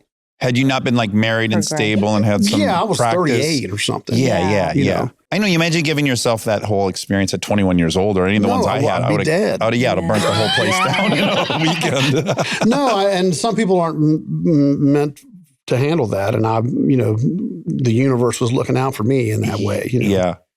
But also, I appreciate it in different ways than somebody might that was 19. But again, like you already made a good living. It's not like you're going to experience money for the first time. You're going to experience a lot more money, but it's like you got to practice with some of the stuff. A little bit. Yeah. A little bit. What I didn't get to practice for was, people driving up to your house or tour bus coming by, and that was very hard for me. I was going to say, you don't strike me as someone that would love the fame aspect of all this. No. Yeah. I don't enjoy that. I don't enjoy it for my Do you feel like you children. should have done the Kiss version? Kiss version? Full paint? Full face Listen, paint? those guys had something figured out. And, those guys were marketing geniuses. Well, what you do have going for you is you have the ZZ Top thing, which is you could probably shave your beard at some point and go back to anonymous. That's my retirement plan. Yeah, I think that's a solid one. Do you think you're trying to be invisible with all? Do I think I'm trying to be invisible? Yeah, with your beard and your hair and I your mean, I've hat. had the beard and the hair a long time, and I'm sure there is some shield aspect Yeah. Some to hiding. it. I had a grill blow up on me, and it was protective in that way. So it protected me from fire. Wait, you had a barbecue explode? Did it catch the hair on fire? Oh yeah, like it took hair off here and hair all the way off this arm, jeez. and I had a gap in my beard for a minute. Were you lighting it and the gas had built up in it? How on earth did I was this thing sleepy, explode? and it was a rental house. And I thought I had lit it, and I turned them all on. Yeah. And I was like, oh shit, I didn't light it, and then I And just filled that fucker. Shit. Yeah. Oh Yeah, boy. it was- Loud explosion? yeah, it was dumb. And then you got to come in and say to your wife, like, look what I just did. Yeah. Yeah. Now you got to worry about me grilling. Well, then you feel the skin peeling off your face and all that kind of stuff. And you're like, oh shit, I just made a mistake. I wrongly was like, he's got this beard. Anytime someone has a beard, you're like, oh, they're probably covering up stuff. I'm certainly covering up stuff. But I saw You mean pictures of him without the physically? beard. Fucking strong chin. He doesn't need a beard. Like, I need it. Yeah. This bastard's like, he's just sitting on a great chin. Okay, well, He didn't even even more need reason it. to me than I think it's an emotional beard. You think it's An emotional beard. Yeah. I mean, I'm sure it probably is. You know, Yeah. I'm going to go ahead and say it is. Did you have any anxiety after Traveler came out and it was so fucking successful and you had such a swell? Did you have any anxiety about like the next album? No, but I did have an anxiety around just the amount of attention. See, my goal in making that record was to get to make another record. Right. And my goal was always like, I had this very indie mentality. If I sell 20, 25,000 records, I can keep playing. Yeah. And I play pretty good shows and the world will be all right. 1,000 theaters, you're golden. I mean, I have to, people will never say this about corporate entities, but I have to say this about Universal. I had failed singles. I had a failed single before Traveler that wasn't on Traveler. And so I just came to Cindy Mabe and I said, hey, I took her to lunch, or we went to lunch, and I said, hey, can I just make a record? I just want to make a record and put it out and go play. Right. That's how I know how to do it. Yeah. And she was like, okay. And that was allowed. And that's not normal Yeah. Yeah. process for, it's usually like have a hit single and then you can make a record. And then, In the signal that didn't do well, it was expected to do well, right? It's not just that it also was expected to do well. well, I mean, you have to understand, I signed a record deal and it was a different head of the company. I made a whole other record Yeah.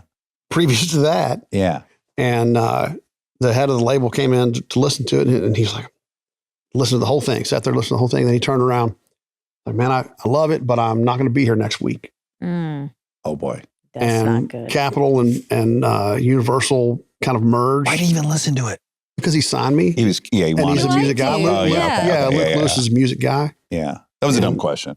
Um, But if you're getting fired, it's almost like, Yeah, but- yeah. I thought it was a really classy move, Yeah. even though it was Yeah. disappointing. Yeah. Yeah. Now that I've thought it through, that was Yeah. the right move. Yeah. When the merger all happened, it was kind of 9 months of radio silence for me, which usually when those things happen, you're like, all right, I'm a goner. I'm going to go back to writing songs. And I was pushing 40. I had promised myself I wouldn't tour anymore if I was 40 and not really making a dent. Right. And so the new Mike Duncan, the new record label head, comes in, listens to the record, and he's like, I don't hear it. Oh boy. And that was just kind of like, all right, Do you agree with him now? That record exists somewhere. it does. It's not out, right? I can't Mm-mm. get it. Do you think it's much different in quality than your other albums? I made it in a very different way. It was a very built record, more than a live record. I'm playing all the stuff on it. It was a different record. It was where I was at the time. Yeah. And I don't know that it was bad.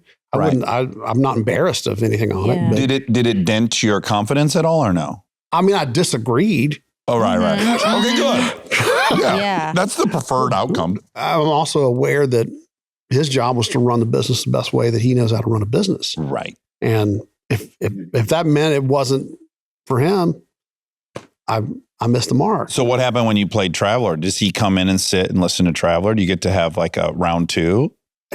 For some reason, he was out. He would say I kind of went around him. Okay. And we're cool now. Like, it's all good. Yeah. This shit is the same in movies. Like, I directed a movie at Warner Brothers. Right before it comes out, they fire the president. They bring in a new president. The new president is not incentivized for the old president's shit to work. Right. He's incentivized for his new shit that he greenlit. Right.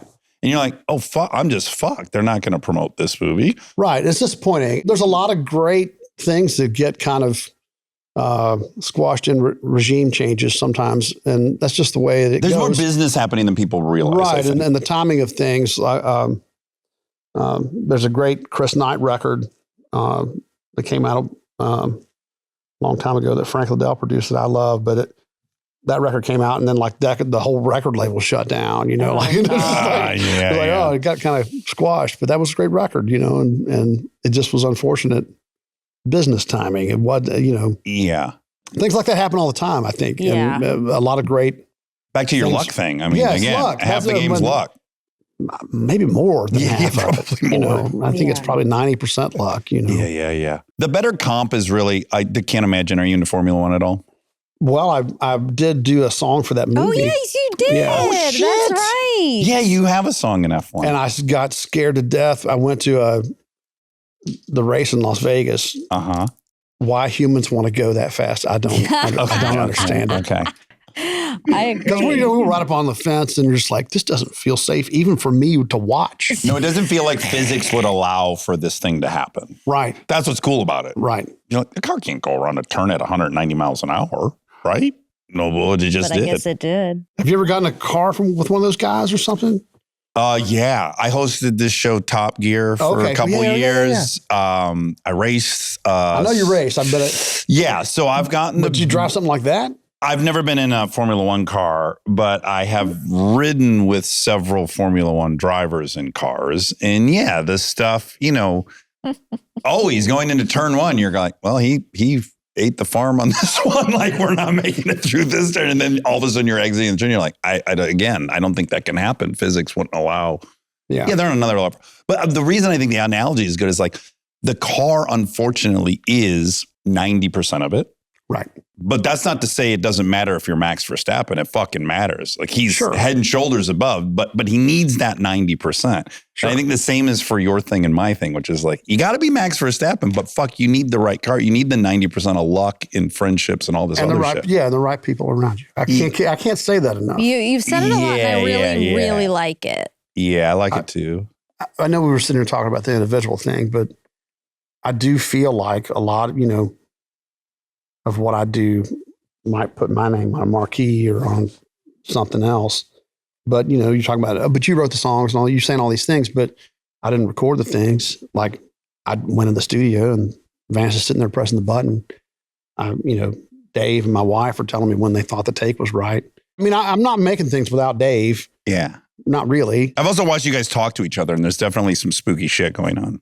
Well, we understand each other on a lot of Soulmates. weirdo, and we're brothers in a lot of ways, and so JT and Derek, the guys have been in my band from day one, played on the records from day one, like those things are important, and those things make what we do a lot more special than just my name being on it or whatever I bring to it.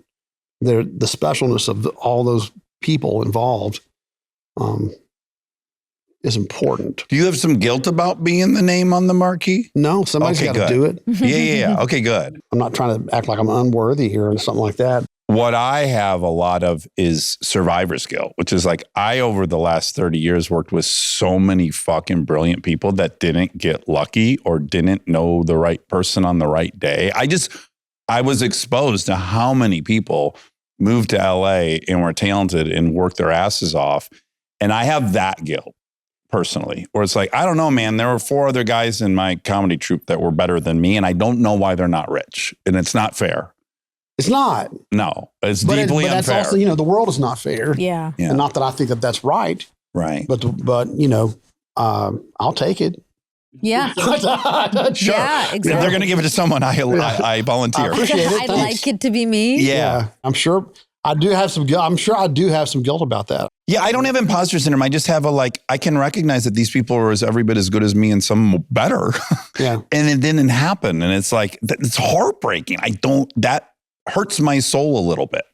Well, but it's that whole timing thing that I keep talking about, and that's luck, and that's I'm whatever it is that I do or you do or anybody does that gets lucky and successful. We happen to be filling some need Right. for consumers or for the world at large, and that's important too. And that's you can feel gratitude for that, and maybe guilt that somebody else didn't get to fill it, but that was our That's the way the calling. cookie It's how it shook out. crumbled. that's how Yeah. it shook out, and that's okay. Yeah. Yeah. We don't have to, I don't think we have to feel too bad about it. No. I don't feel bad about it. You shouldn't, and Yeah. I shouldn't, but I do. It's that simple. I run into dudes that are struggling, Sure. and I'm like, fuck, dude, this is not fair. Like, you shouldn't be struggling at all. Just 2 more career-y questions. One is, I think it's interesting that you've gone in and you've worked with Taylor and Adele, and you're on both their albums singing. What is that experience like? Well, a lot of some of these collaboration things were things that happened in COVID Oh, yeah. kind of era time. So it's they're me on the other side of an A iPad Zoom. screen, Yeah. doing the thing and like that. Cool. Okay, cool. Yeah. Yeah. Obviously, you get honored when you get asked to be on anybody's record. It's such a compliment from anybody, but particularly people who are as well loved as those two ladies. Did you watch the Taylor doc that just came out? I have not seen. I did go to that show. I took my kids to that show. Yeah. Me too. But What it was a fucking awesome. show. Eras? Oh man, it's crazy. Every song was the production budget of most people's whole show, It's insane. yeah. I know. mine included. That's Yeah. what's so cool about the doc is you really get into the nitty gritty about the show and how they did it. And it is so, it doesn't matter if you like her music or don't like her music. If you don't respect her after watching that, like, go away. Like No, there's it's no way. insane. Like, it's an insane amount of work and energy to expend on something, yeah. and to delegate and to trust Yes. and to manage, and it's unfathomable. Yeah. And only a handful of people can, Pull produce, that whole thing pull off. that off, and she's one of them. The leadership to me was such a huge it's like what you've been saying about all the people, how many people it takes. Like she really highlighted that in this. It was about her, but it wasn't about her. It was about the dancers and the guy running the thing. It was so cool. Because none of it happens without all those people. Yeah. I was blown away with the stamina. Well, I'm like she can fucking go. we talked to her briefly after the show, and she was like, "Yeah, I had to run. I would sing the show and run for 3 hours on a treadmill to get ready for this." It's like, I don't run for 3 hours on a treadmill just to get, Ever. Save my life. Why? I know, it's wild. And I just want to thank you. Our whole summer was a song to sing on the boat. I got videos posted of Kristen dancing to that song. What a song. I think, Awesome. you know what I love about it too is like, I think I was in the dark about what a badass Miranda is. I didn't like that. Oh, she's amazing. Yeah, I just was in the dark. She's so great. We've been friends for a long time, and she's filled in a few times when Morgan had to go do other things and sing on award shows with me. And we've always written songs together. And when I first moved to town as a songwriter, she cut one of the songs I moved to town with. She cut a song I wrote when I was 18. Oh, wow. Nobody's Fool. So Oh, we've known cool. each other a long time, and she's always been really good to me and a great friend. And so it was cool to get to do something like that with her. Yeah, it's a very full circle. If she she sings one of your songs you wrote when you're 18, and then you get to do a song with her. Again, like those things are more pure, and I feel like better because they're real things. It's not because somebody threw us together or Right. Some master producer didn't think this up. right. It's not something somebody dreamed up. And sometimes those things work out too. Okay. Your chair. This is the cutest thing. Your mom and dad had a dinette set. Yeah. And then there's a chair that you loved. Mm-hmm. And you have taken this chair with you your whole life. Yeah, that chair moved to town with me. I had a chair and like an army sack full of clothes. Yeah, just imagine like a packing big up Army the, Navy full of. packing up the car, and making room for this chair is really comical. Well, it just fit in the back seat. And Is I it a had wooden that. chair? No, it's got like a loose side back and it's Oh. like chrome. And when I was a kid, the seat was like yellow vinyl, like canary yellow vinyl. But my mom recovered it in like the 80s, and it's very like Very 80s fabric. multicolored tweed or something. It almost looks Masoni, but not. Oh, Yeah. okay. It was your chair? Well, it is now. Okay. It was just one There are of the three chairs. other chairs somewhere. I don't know where all they I gotta all get my go. hands on one of these yeah. fuckers. God knows what It's going to the. be in the Smithsonian. Maybe my brother has one. I don't know. But you brought this chair, and you've written most of the songs you've written. I recorded Recorded. in the studio with that chair. That chair comes every time I'm in the studio. Oh, Yeah, the chair's everywhere. that's so sweet. And so, first of all, it's just very, very sweet. But then I started thinking, are you superstitious? Because you also you're playing the Gibson guitar you bought for $400. You're still playing that. I don't know if I'm superstitious as much as I'm a creature of habit. It's control, right? It's like all the things I can't control are what they are. And the things I can control, I'm going to control. It's a controlled environment thing for sure. Yeah, I sit in this chair. I play this I mean, guitar. I built, one of the first stages when I had enough of a production budget, I built a giant diffuser to try to control sound on stage And So that we you got could like hear it right? so Yeah. we could, and we have like a patent on it. It's like this. Oh, wow. If you ever look it up, it looks like like some kind of Mad Max Thunderdome looking thing.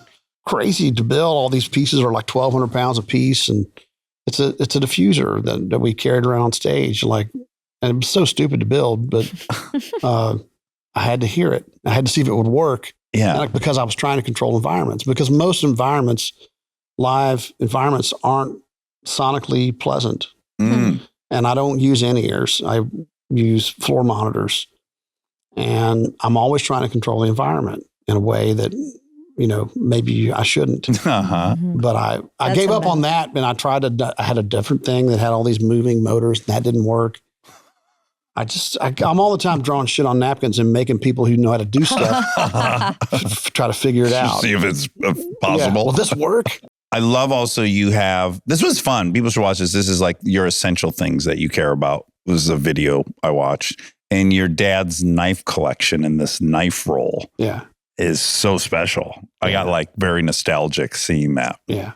What was it about the knives that you wanted? What was? Well, growing up, where I grew up, and maybe some in Georgia. I don't know if they do this in Georgia as well. People would give you a knife as a sign of respect. Like, and my dad had received a bunch of these knives over the Wow. years. They're pocket knives, They're pocket they're knives. nice little Yeah. pocket knives. Oh yeah, let's see. Oh, yeah, Let's get a yeah. visual. I was sad when I learned this that I didn't have time to go out and get a cool This pocket is knife not to one give of to his, you. but Okay, I carry yeah. things like this, Yeah. and I'll rub the back of them. It's almost like a Fidget toy. it's a fidget toy for me. Yeah. There's a comfort in it. It's a connection to and I have some that belong to my grandfather as well, my mom's dad. You're the dream dad. I got lucky. My dad collected elephants. Elephants? Elephants. Like This is actual elephants? real elephants. No. The figurines, fucking statues. I don't know. And probably now in retrospect, I don't even know if he liked them that much, but we all believed he liked them. So every Father's Day, You got an elephant. you knew what to do. It's like, I got to go to the mall and find me an Yeah. elephant. And the trunk had to be up. That was good luck. Where did that come from for him? I like the don't know. elephant. I don't know. Like by the time I'm conscious, I already know my father likes elephants, and there's already 10 figurines in the house of these elephants. But you Right. never asked why I liked it.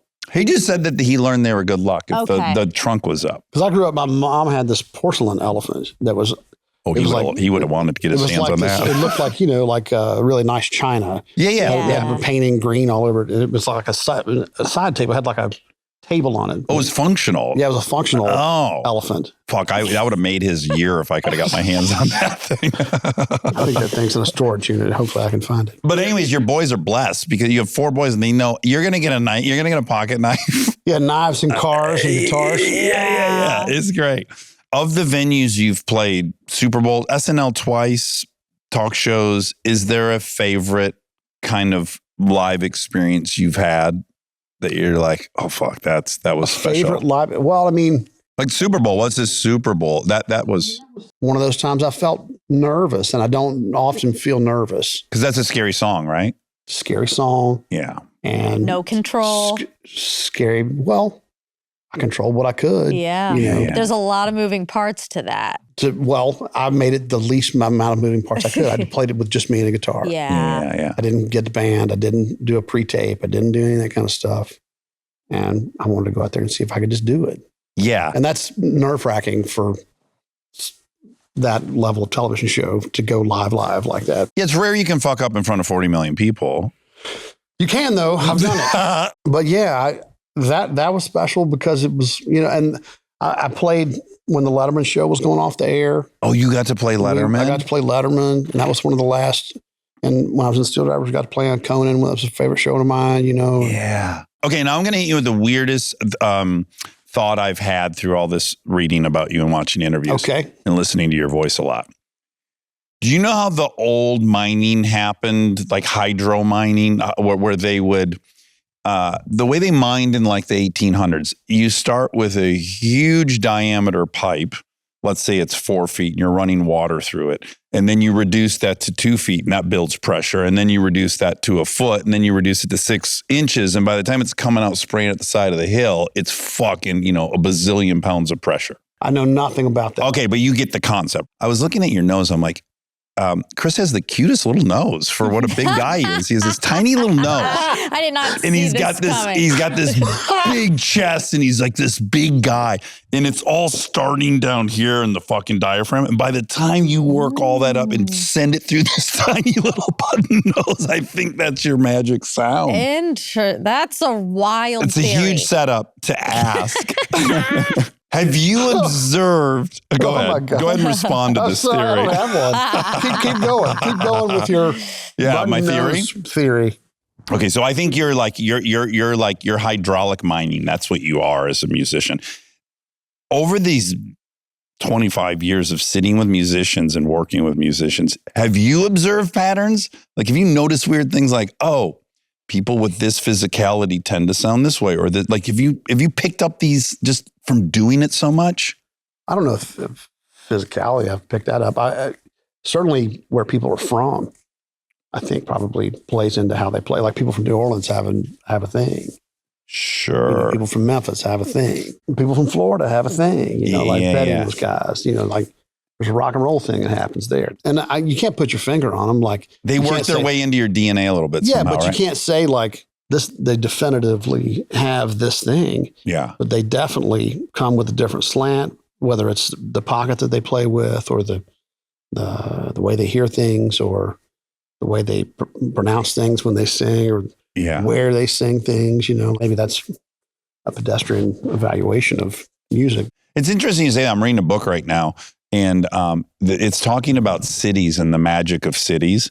And it was using as an example, like they have tried to start tech companies in New York. They're well financed.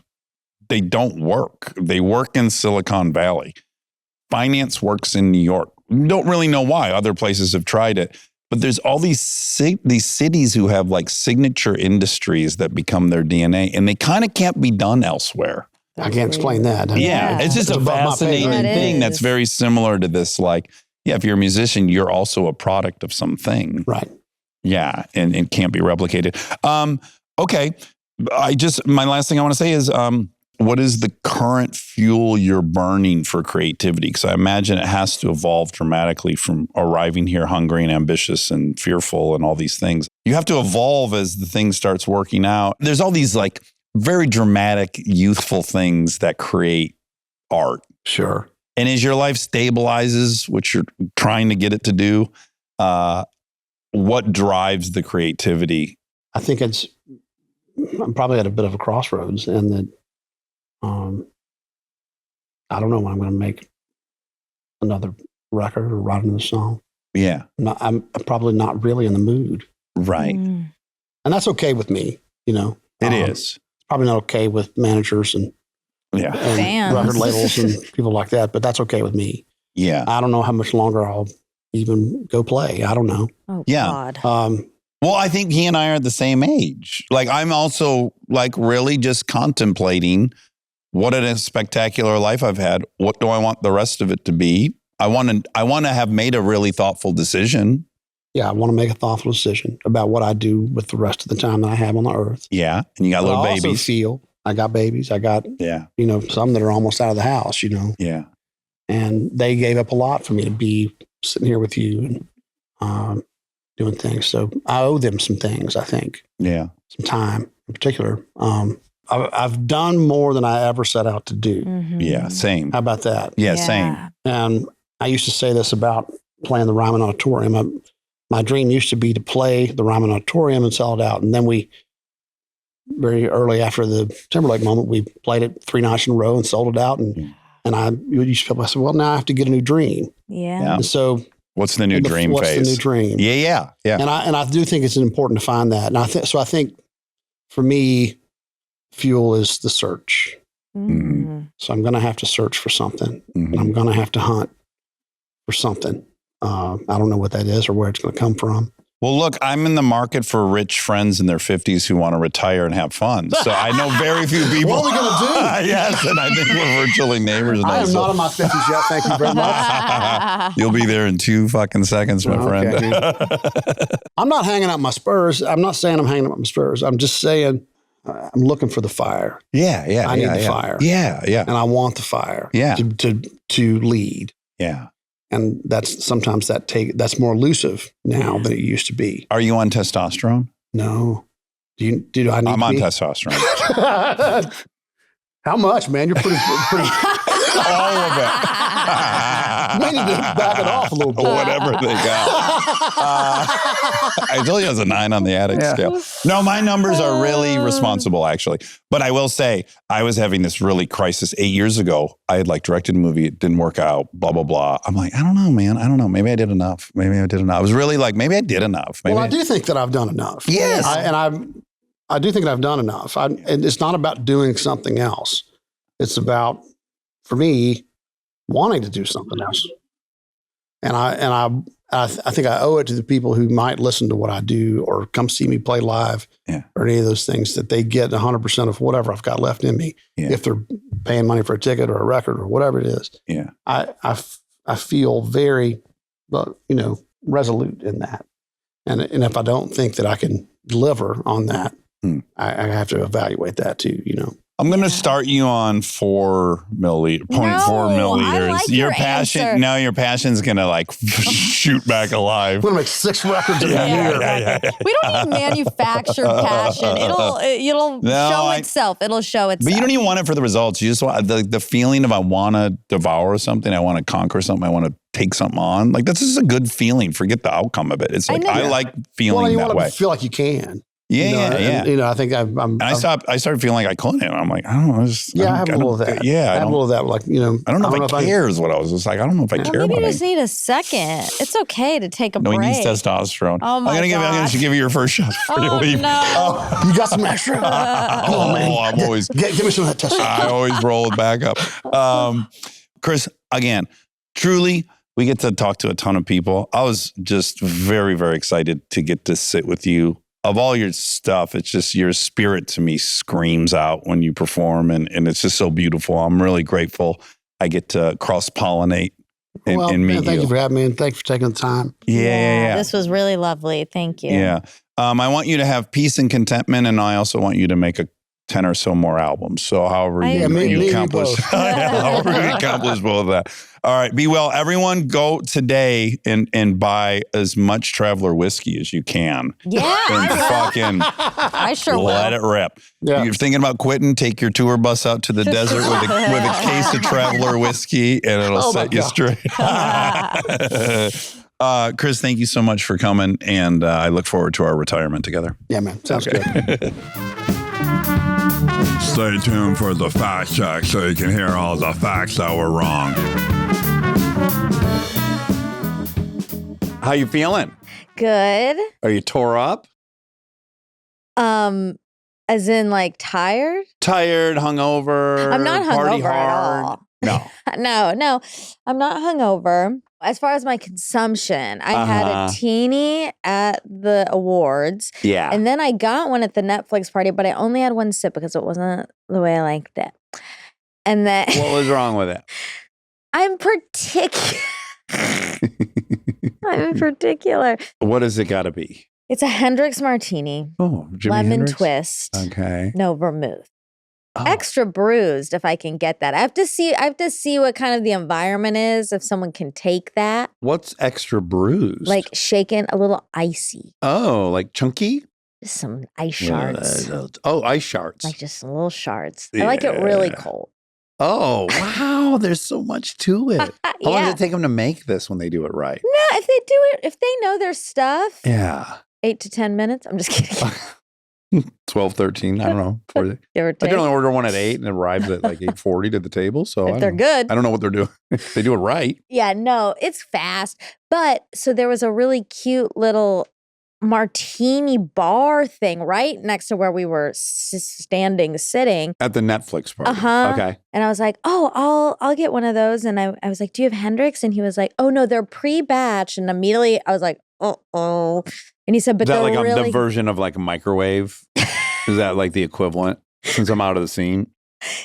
It's okay. Pre-batch is, they make it ahead of time in a big container Thermos? where you put your SpaghettiOs. And then and then they pour SpaghettiOs. it into glasses for you. A lot of places do pre-batch. That's not for me. You just gave me the best blast from the past memory that SpaghettiOs kids in used. thermos. Well, I never had that set up, but Oh. other kids did Yeah. whose mothers were at home. Yeah. And boy, I swear sometimes they'd pop that lid and there was still steam coming out. It held the Yeah. heat. And I was like, know. this son of a bitch is having a hot spaghetti dinner next to me. I In know. a thermos. And did you have like the half-size thermos? There's halvesies. Yeah. Yeah. I'm only saying this because my mom will be mad if I don't say it because Yeah. you just protected your mom as you should, and now I have to protect my mom Okay. because she also worked. So she would be like, "Hey, I worked too." Because you didn't have it either.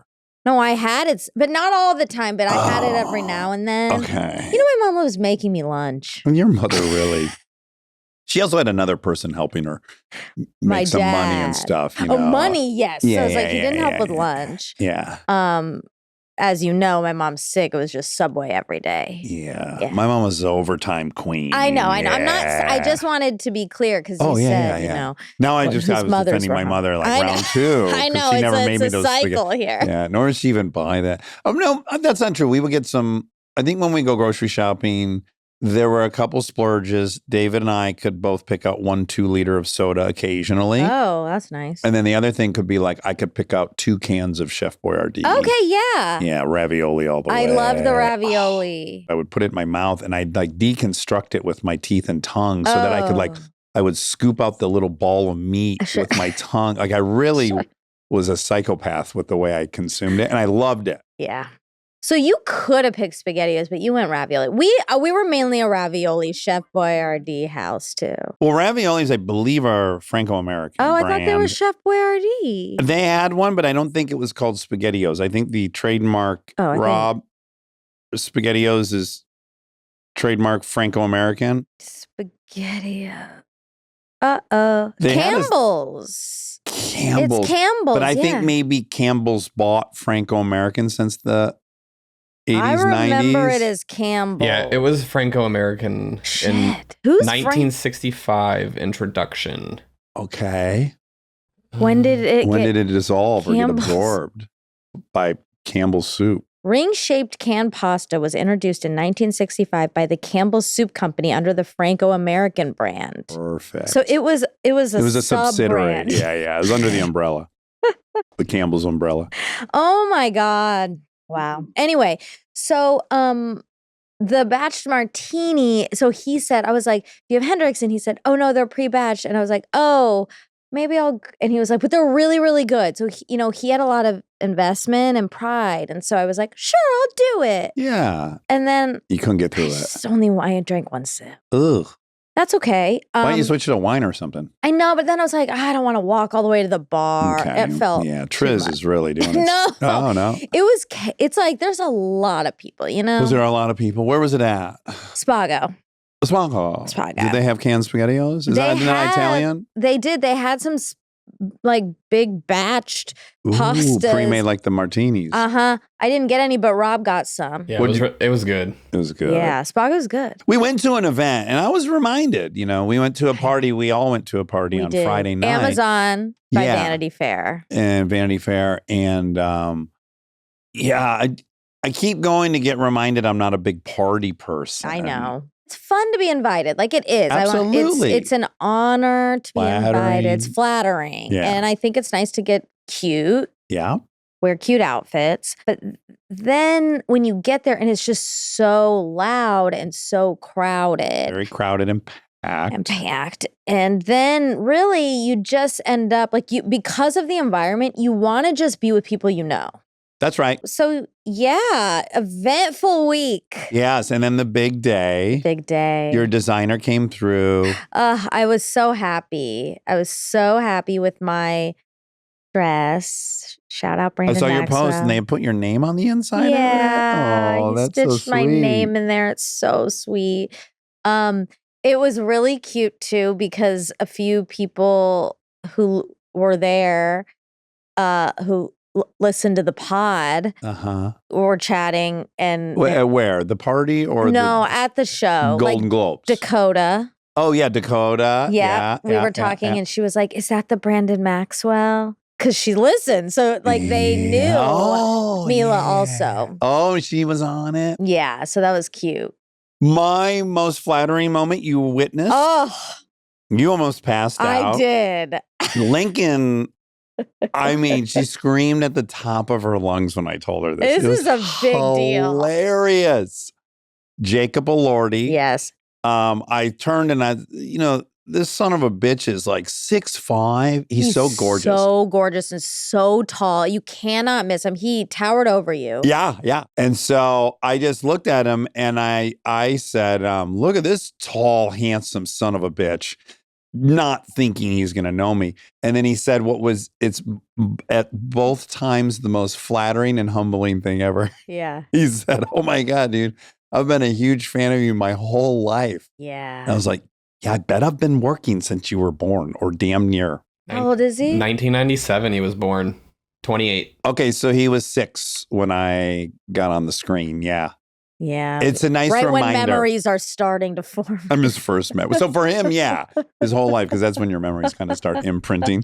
But I took it very well. And then second highlight was I was seated next to Jenna Ortega. Oh, that's nice. So I got a whole nother 2 hours to annoy her. That's funny. And she was with her mom, and it was so cute. Oh, cute. Yeah, so I got to know mom really, really well. Nice. And I asked her a bazillion questions, and it was really fun. Fun. Yeah. And then we won. And then we won. Some people might think Amy Poehler won and not have read that they did call later and said they missed. There's a you. mistake. It was like Moonlight when Moonlight did. Yeah. Yeah, it's very similar to It Moonlight. was similar to that. No, we did not win. And that's They just didn't want to embarrass Snoop, for Oh, 'cause reading he the read wrong. the wrong Yeah, he read thing. the wrong name. Actually, we did an interview with him on the carpet, and I said, well, regardless of what it says, are you just going to say armchair Yeah. expert? He said yes. I know, and I said I have cage.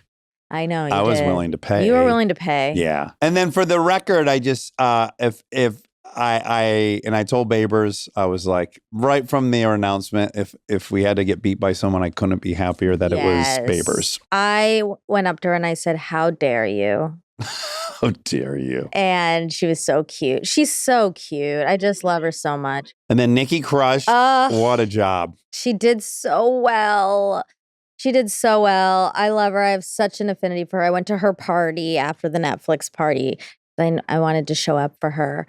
And she was so cute. I said the podcast package was so funny. Yeah. Her monologue was so good, I thought. Yeah. Oh my God. Yeah, it was so good. Uh-huh. I was very fatigued though by the time we got to the show because we had done a lot of press, which A, I haven't done in a while. And B, we were navigating this endless share question. Yeah. Which requires like that you're nimble. You have to be really nimble. what I want to say is like, guys, it was funny and a joke. Why the fuck would we post it if we didn't think that? That's what you want to say. And you're not allowed to say that, No, you're not Monica. allowed to say that, No. Dax. And you didn't And we say did- I it. didn't. Yeah, and I was glad. Yeah, no, that question came up a lot. Every single interview we as did. we Yeah. thought it might. We thought it might. I was like, oh, we'll get hit with that once or twice, but every single one we did. Sometimes I'm You just can like, almost feel them waiting to drop it. Like, I'm going to do 3 nice things. I know. And then I'm going to. it's funny because, this is where my PR background comes into play. Your expert training. Just the anticipated, like, okay, when is it coming? Yeah, exactly. That was nice. When's it coming? It's like waiting to get shoved in the back. Like when you're in high school and you're a dude and you know someone wants to kick your ass. And people will tell you like, Mike's looking for you. Yeah. And you kind of just walk around waiting to just get shoved in the back. Sure. And I that's know. kind of just a simmering feeling. Yeah, I know. Also, who cares? No boo-hoo. Just No. that's- Yeah. No, I mean, speaking of high school, the whole thing is extremely high school on crack.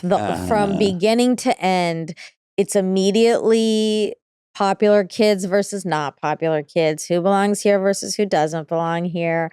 The seating arrangement. Oh my God. The arrival seating. stuff. Oh my God. Okay. So they changed the whole thing this year.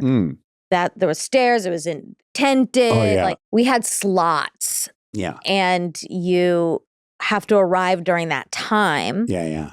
to do the carpet. And even that is a whole thing. It's like only nominees are allowed to go on the carpet, Right. and your name has to be there, you know, Yes. and no publicists are allowed on the carpet, right? Yeah. Our slot was really early, but you were going with Kristen, so you were going a little later. Yeah. I was really caught Yeah. in the middle there. Rob and I went early. Uh-huh. It took so long to get we're in eyesight. Like this is just what's all so funny. These are things you don't know when you're watching. I think it's funny. Like we're at a hotel that is in eye line to the Beverly Hilton. Where we were staying versus the venue is a 9-iron away if you golf. Yes, exactly. But you have to go 3 miles. Yes. Maybe more. I think more. You got to go all the way to fucking West LA and Yeah. then make a bootleg onto Wilshire. There's It's like insane. this whole specific way that the cars have to go. And then what I did really, even though it was like frustrating maybe for people because it slowed everything down, I did like, there was like extreme security. Oh, yeah. I love that part. And I was so Yeah. happy. Me too. So that was great. But then, so the whole thing takes so long and then, to get there. Then you get there and then you have to stand in line for the carpet. So by the time, doesn't matter what time you leave, unless you leave at 10 a.m. Yeah. By the time you get there, you're not in your slot. So we get to the front of the line and it's me and our Wondery publicist and Adam Kirsch, our publicist, and Rob and me. And so we're like going up the line and they're ready to like drop me off, right? And then they have to go this other way. So we get there and she's like, to our publicist, she was like, "Are you in the right time slot?" Mm-hmm. And she kind of just says, "Yeah," and then like is going, and then she was like, "No, what? Let me see it." Mm-hmm. And she was like, "Well, we're not." And she was like, "Well, then you guys need to go over there." And I was like, "Wait, over there?" And she was like, "Yeah, there's photo opportunities over there." And I was like, "But that's not the carpet." I was like, "I just spent my entire I'm not like no." Yeah. And she was like, "Yeah." And she just kept saying there's photo opportunities over there. And I was like, I'm going to go this way. and she was like, "Well, how many of you is it?" And I was like, "It's just me." And she was like, "Okay, if it's just you, that's fine." And I was like, I mean, and then you are in such a weird headspace. Sure. Because it's like, you're very insecure. You know, they didn't say that to Emma Stone. Exactly. Okay. Well, and as he should, Stellan Skarsgård's in front of me. Sure. He walks right in and is fine, and no one's stopping him. And Adam and Leighton are next to me. No one's, and I was like, it starts immediately where you're just like, oh my God. And then you feel like you want to be like, I'm nominated. Yes, I'm not just here. Yes. I'm supposed to be here. Yeah. So that whole thing is so interesting. And then that's in your head right before you have to go do these pictures in front of all these people. Yeah. And I just find it very interesting. And I feel like there's a story in here, there's a book in here. And then, you go down the stairs and sometimes it's like 85 people are taking pictures of someone. And then for me, it's like one person. And then you're like, oh, it's just like ego hit after ego hit. And at the same time, you're like, and I'm here. It's like, do you remember in Indiana Jones when they're going through the thing and the darts are coming out of the wall, like the blow darts? I know. And it is really...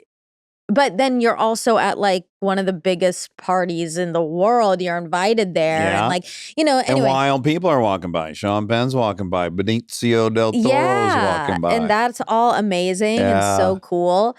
And I think I said this also when we were talking to someone. It's fun for me. Rob and I were talking about this. We're like, everyone coming down these stairs is someone we've had on this show. Like so many. And that was cool. It's like we've created something where all these people have come and chatted with us. Yeah, so it's just wild. And then where the seating is and where the seats are. And obviously we had to deal with a little bit like, where are you gonna sit? Yes, I was supposed to be at the podcast table. Yeah, with me. And but I'm not sitting with my wife during also this other added layer of everyone's scrutinizing us. Yeah, I know. So if now I'm not at her table, that looks insane. weird. It's shit I would never normally have to even think about. I know. But we did some moving around. I did for it the all. category, and Anna was next to me most of the time, so we had tons of fun. So yeah, but it was really was fun. It was a You'll cool never forget experience. that for I'll the rest never of your forget it. It was life. really fun. Stay tuned for more Armchair Expert, if you dare.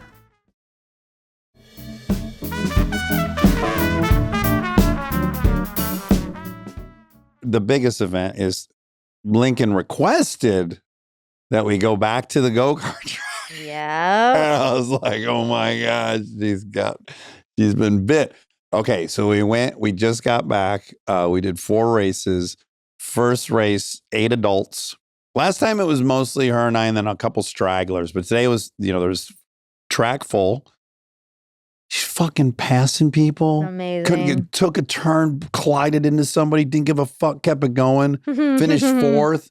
Beat her time from last week, brought it down every single session. So great. Someone passed her and spun her out, and she was livid for 45 minutes. She wouldn't take her helmet off between sessions, and she wanted to get back. I was like, I'm going to spin. I'm like, wow, this is incredible. Because when I watched her play soccer, I was like, girl, attack, collide. You got to get over this fear of colliding. Well, it's here.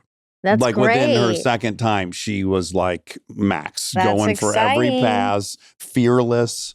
Oh, it was so fun. Very fun. Yeah, I just saw her and she was showing me her Printouts. Yeah, really cute. She got into the 26s. That's She's so cute. excited. She wants it. She's got to get into the 25s now. What if she gets in the ones? And then so I was coasting. First 2 races, of course, I got the fastest lap time. Of course. Of course, that's my move over there. And I'm paying attention mostly to Lincoln. Then the third session, and I hadn't been in the same spot of the track. I get out and I see the printout. I was not first. Well, what the fuck? Who's this Patrick dude? Oh. Well, it turns out this dude worked there. Oh. He also races Formula 4. Oh, cool. And I was like, okay, good. I got a goal now too. So you lost 2 days in a row? I guess I did. Wow. And again, Max didn't win this year, and he's the best. So just look at him. It is funny when, like, when you lose, which I don't have all that much experience with. Yeah, I'm going to have to guide you through this experience. Yeah. It is.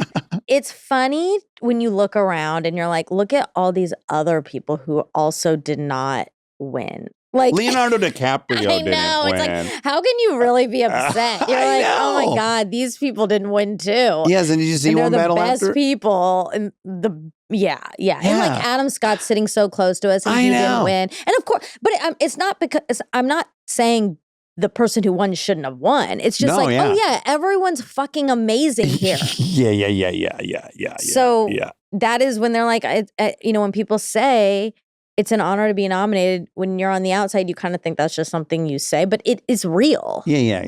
It's very real. Yeah. So was cool. Very cool. Oh no, should I tell people about something disgusting about me?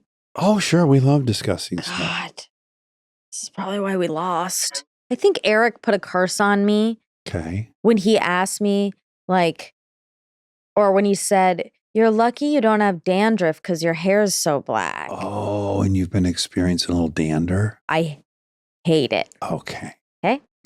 It doesn't really match with what I'm going for in this life. And it's like starting to make me feel insane.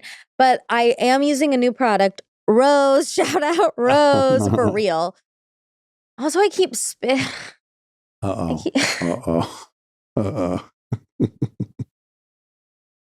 also keep spitting because I bit my lip and it's so big and it hurts, and now I'm talking bad and I'm spitting and I have dandruff. Who will date me? Everyone will date you if you let them. Anyway, so this new product is like an exfoliant scrub, so it helps. Yeah. Because one day I was like, what? Like, I was like, what's happened? I couldn't even realize it was coming from my head. That's how bad it was. Oh, wow. And then I hated I myself. have beard dander, so I can relate. That's just, I was going to say that's just skin. Yeah, same I old, guess same it's old. all skin. I think it's perimenopause. No. That's just dander. Okay, one thing I listened. We also went to a thing Saturday morning. We went to a little event. Oh, we did. Yeah. And I went solo. First of all, I was supposed to overlap you, and I was writing in the morning, and I happened to get on one of those rare things where I was like, couldn't stop, was in the bubble. Yeah. Then I went to take a dump, see a text from you, where the fuck are you? And I'm like, No. oh my God, that's right now. Yeah. It was 11 And it ended when I at, read like, that text, and I'm yeah. sitting on the toilet, and I'm like, oh my God. So I got down there in like 12 minutes. Yeah, good. Hung with the people I needed to hang with, and then I was leaving, and this needs to be explained. There are fans, of which I have endless time for. Then there are dudes who, when they see you go into a place, they go into a printer in the back of their van, they print out posters, and then they ask you to sign them so they can sell them. I don't care about those dudes, right? That's fair. And so I was leaving, and I was going to walk to my motorcycle. It was really close to the front door of this place, and there's, these dudes with posters, and I kind of walk by him, and I only get like halfway by him, and then there's all these TMZ people or TMZ-like people there. Mhm. And immediately one guy starts screaming, share signs autographs. You don't fucking sign it. I don't even Swearing know- at me, share signs autographs, which first of all, no, I don't think that's true. Secondly, What? he's screaming that. And then this woman, she's got a camera filming, and she starts going, you still going to make your 11-year-old daughter freeze her eggs? And I'm like, what is going on right now? I was saying it was as if the internet came alive for a second. Like you Yeah. only really deal with that in writing from strangers on the internet. Dude, it was like straight internet chatter. The worst Yeah. comments, just blasting as I got on my motorcycle.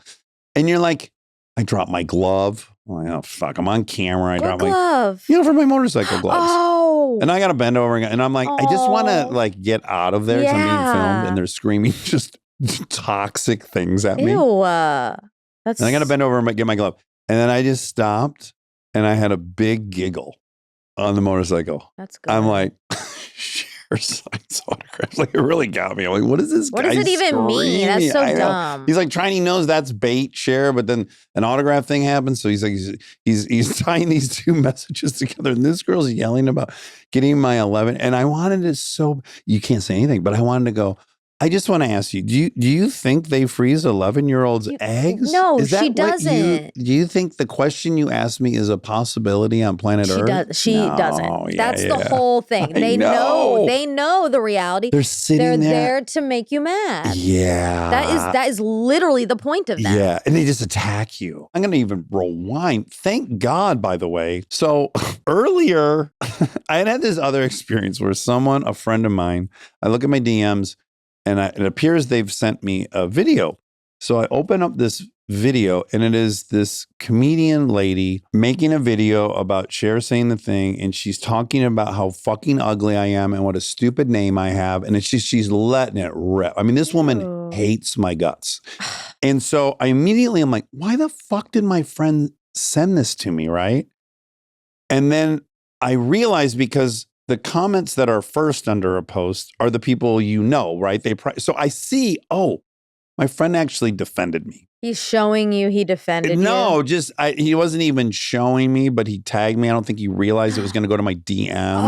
Oh, I see. So I'm like, but now I saw this I fucking lady know. spending all this time doing this. And then, so I preemptively sent my family a very nice text. All my family that loves me and I know will defend me if they see something. And I said, hey gang, there's a lot of stuff being written about me and I just want you to know it doesn't bother me and you don't need to defend me and it'll only give oxygen to the thing. So I'm not saying anyone did anything, just preemptively, blah, blah, blah. Yeah. So then I had a chat with my mom like later that day and she goes, I didn't really know what that text was about. So I looked you up and it was like, you know what? I got to say, I'm fucking proud of you. That's my son. That's And I'm like, nice. what is she talking Yeah, about? what is she- Literally, I'm like, the Cher? Yeah. And I go, you're proud of me? And she goes, yeah, that's such a feminist move. You're going to get your daughters eggs freeze if they wanted to so that they can be on their own timeline. And I go, hold on a second. That's a story? Which I didn't even know. Wait, yeah. That's a huge story. No, I Did know. you know that? I saw it once. I didn't know that. But I wasn't, the thing I saw didn't say 11-year-old. It said the real thing. It which did? is, yeah. Okay, Which is so my fine. mom stumbled upon that stuff. So weirdly, Thank God she told me about that thing, because if I didn't know that and this stranger just randomly talked about my daughter, the crazier thing I think I dodged a real bullet is I was going to take Delta to that party. I know. But I left so late, I knew I was going to ride my motorcycle so fast, I didn't want her on back. So I didn't take her. Yeah. And she was sad about it, and I was sad. Yeah. But fucking thank God. If I was walking out with her and they were doing that shit and Do you think to they her, I would? do. They're fucking shameless. Yeah. Ugh. Oh my God. I can't I know. predict what I would know. do. Oh, Like you can't talk I know, in but you front of have my to- 11-year-old. I know, but I'm so lucky. I'm so lucky we that dodged. Yeah. it was like, now universe. Like, thank God I was late so that I didn't take Delta, because That's if that true. one would have been saying that shit in front of Delta, I don't know if I could have kept my cool. Yeah. And then there would have been another fucking I headline know that I that have my this- daughters on my motorcycle. Then that would have been the next thing. He rides with his children on his motorcycle. Yeah. There's an endless, you got it. Yeah. But I want to say the thing that I said to my family, and then I want everyone to know that it doesn't bother me, because it is a gift of things having worked out for me. Yeah.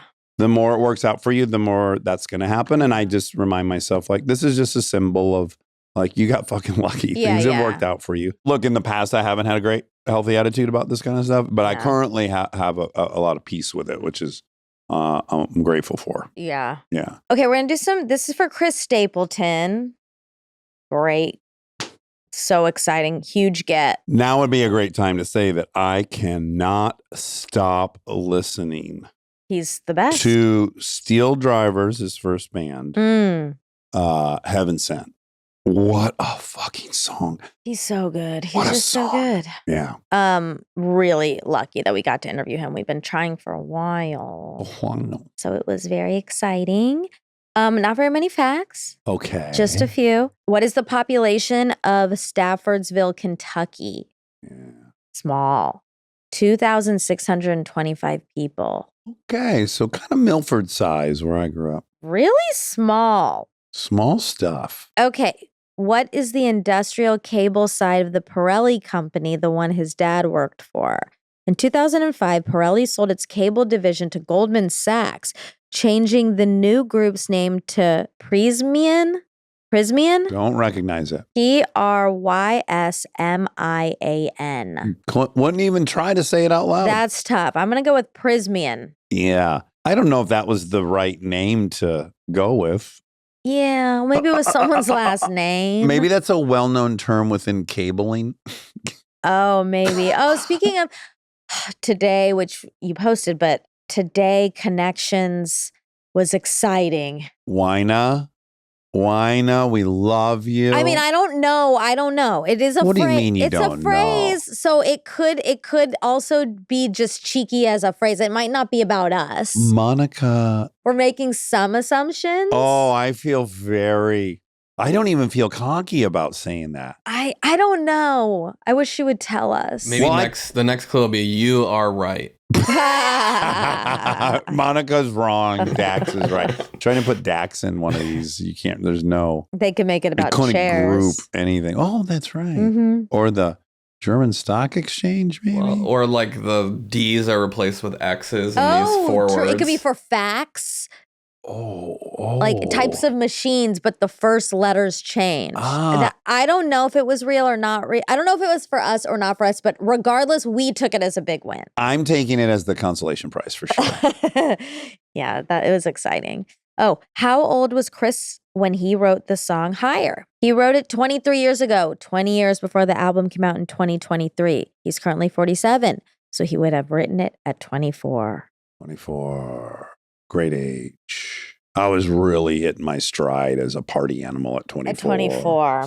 Yeah, I was like developing, I knew what boozes I liked, what drugs I was partaking in. Uh-huh. Really it was working. You knew your cocktail like I know mine. Do you remember it? Yes, your Hendrix martini bruised. Lemon twist. Lemon tweezed. Yeah, because I don't like olive. Okay. I love them. I want to like them. Yeah, they look good, don't they? Yeah, they're on my top foods that I wish I liked, but I don't. Do you try? Because I do. I keep trying. You do? Okay, great. Because I've had a lot of things flip. Yeah. Cottage cheese. Yeah. Always Sure. looks so good. I know. I would take a bite one. This is terrible. I know. And then I took a bite one day. I was like, fuck, this is good. I Coffee. agree. Coffee. You're like, ugh, I shit's know. bitter. And one day you're like, this stuff's delicious. I know. You're right. Yeah. But I keep trying. And every now and then I'll just eat it. Now, I'll be specific. I like the purple ones, the purple and dark ones. You don't like I'm green not wild ones? about the green ones. Oh, So have interesting. you fucked with the purple ones? That yeah, might be a they good get starter. put on. They get put on stuff. Do you know what my gateway was? I remember the day and place Okay, tell where me. it turned. Okay. Which is I hate olives, I hate olives, I hate olives. I was with my mother doing legwork at the Biltmore Hotel in Phoenix, Arizona, or Okay. Scottsdale. Uh-huh. And we went out to eat with the client for lunch, and they put an olive tamponade on the table. Uh-huh. And I sampled that olive tamponade, and I was like, hold up a second. You What is like- this goulash, this Interesting. slurry? And I fell in love with tamponade, which then led to me being able to eat them in the raw. I know I'm probably not saying it right. No, you are, I think. Okay, Yeah. maybe. Yeah. Okay. No, it's just So try an olive tamponade. okay. That might get you. That's what got me. Do you like black olives? I like the purple ones. That's But what's like- generally in a tamponade. But what about if you order a pizza and it has olives? It's normally black. Yeah, I would never order pizza with olives. Okay. I would just eat the purple ones raw or eat a tapenade, and I'll have a gallon of tapenade. And you know, my old favorite restaurant, R.I.P. Tropicali. Oh, Tropicalia. Yeah. Tropicalia, they made a tapenade that'll, oh. I wonder if I ever Set had sail. that tapenade. I'm gonna go find myself a tapenade tonight, You should. and I'll report back.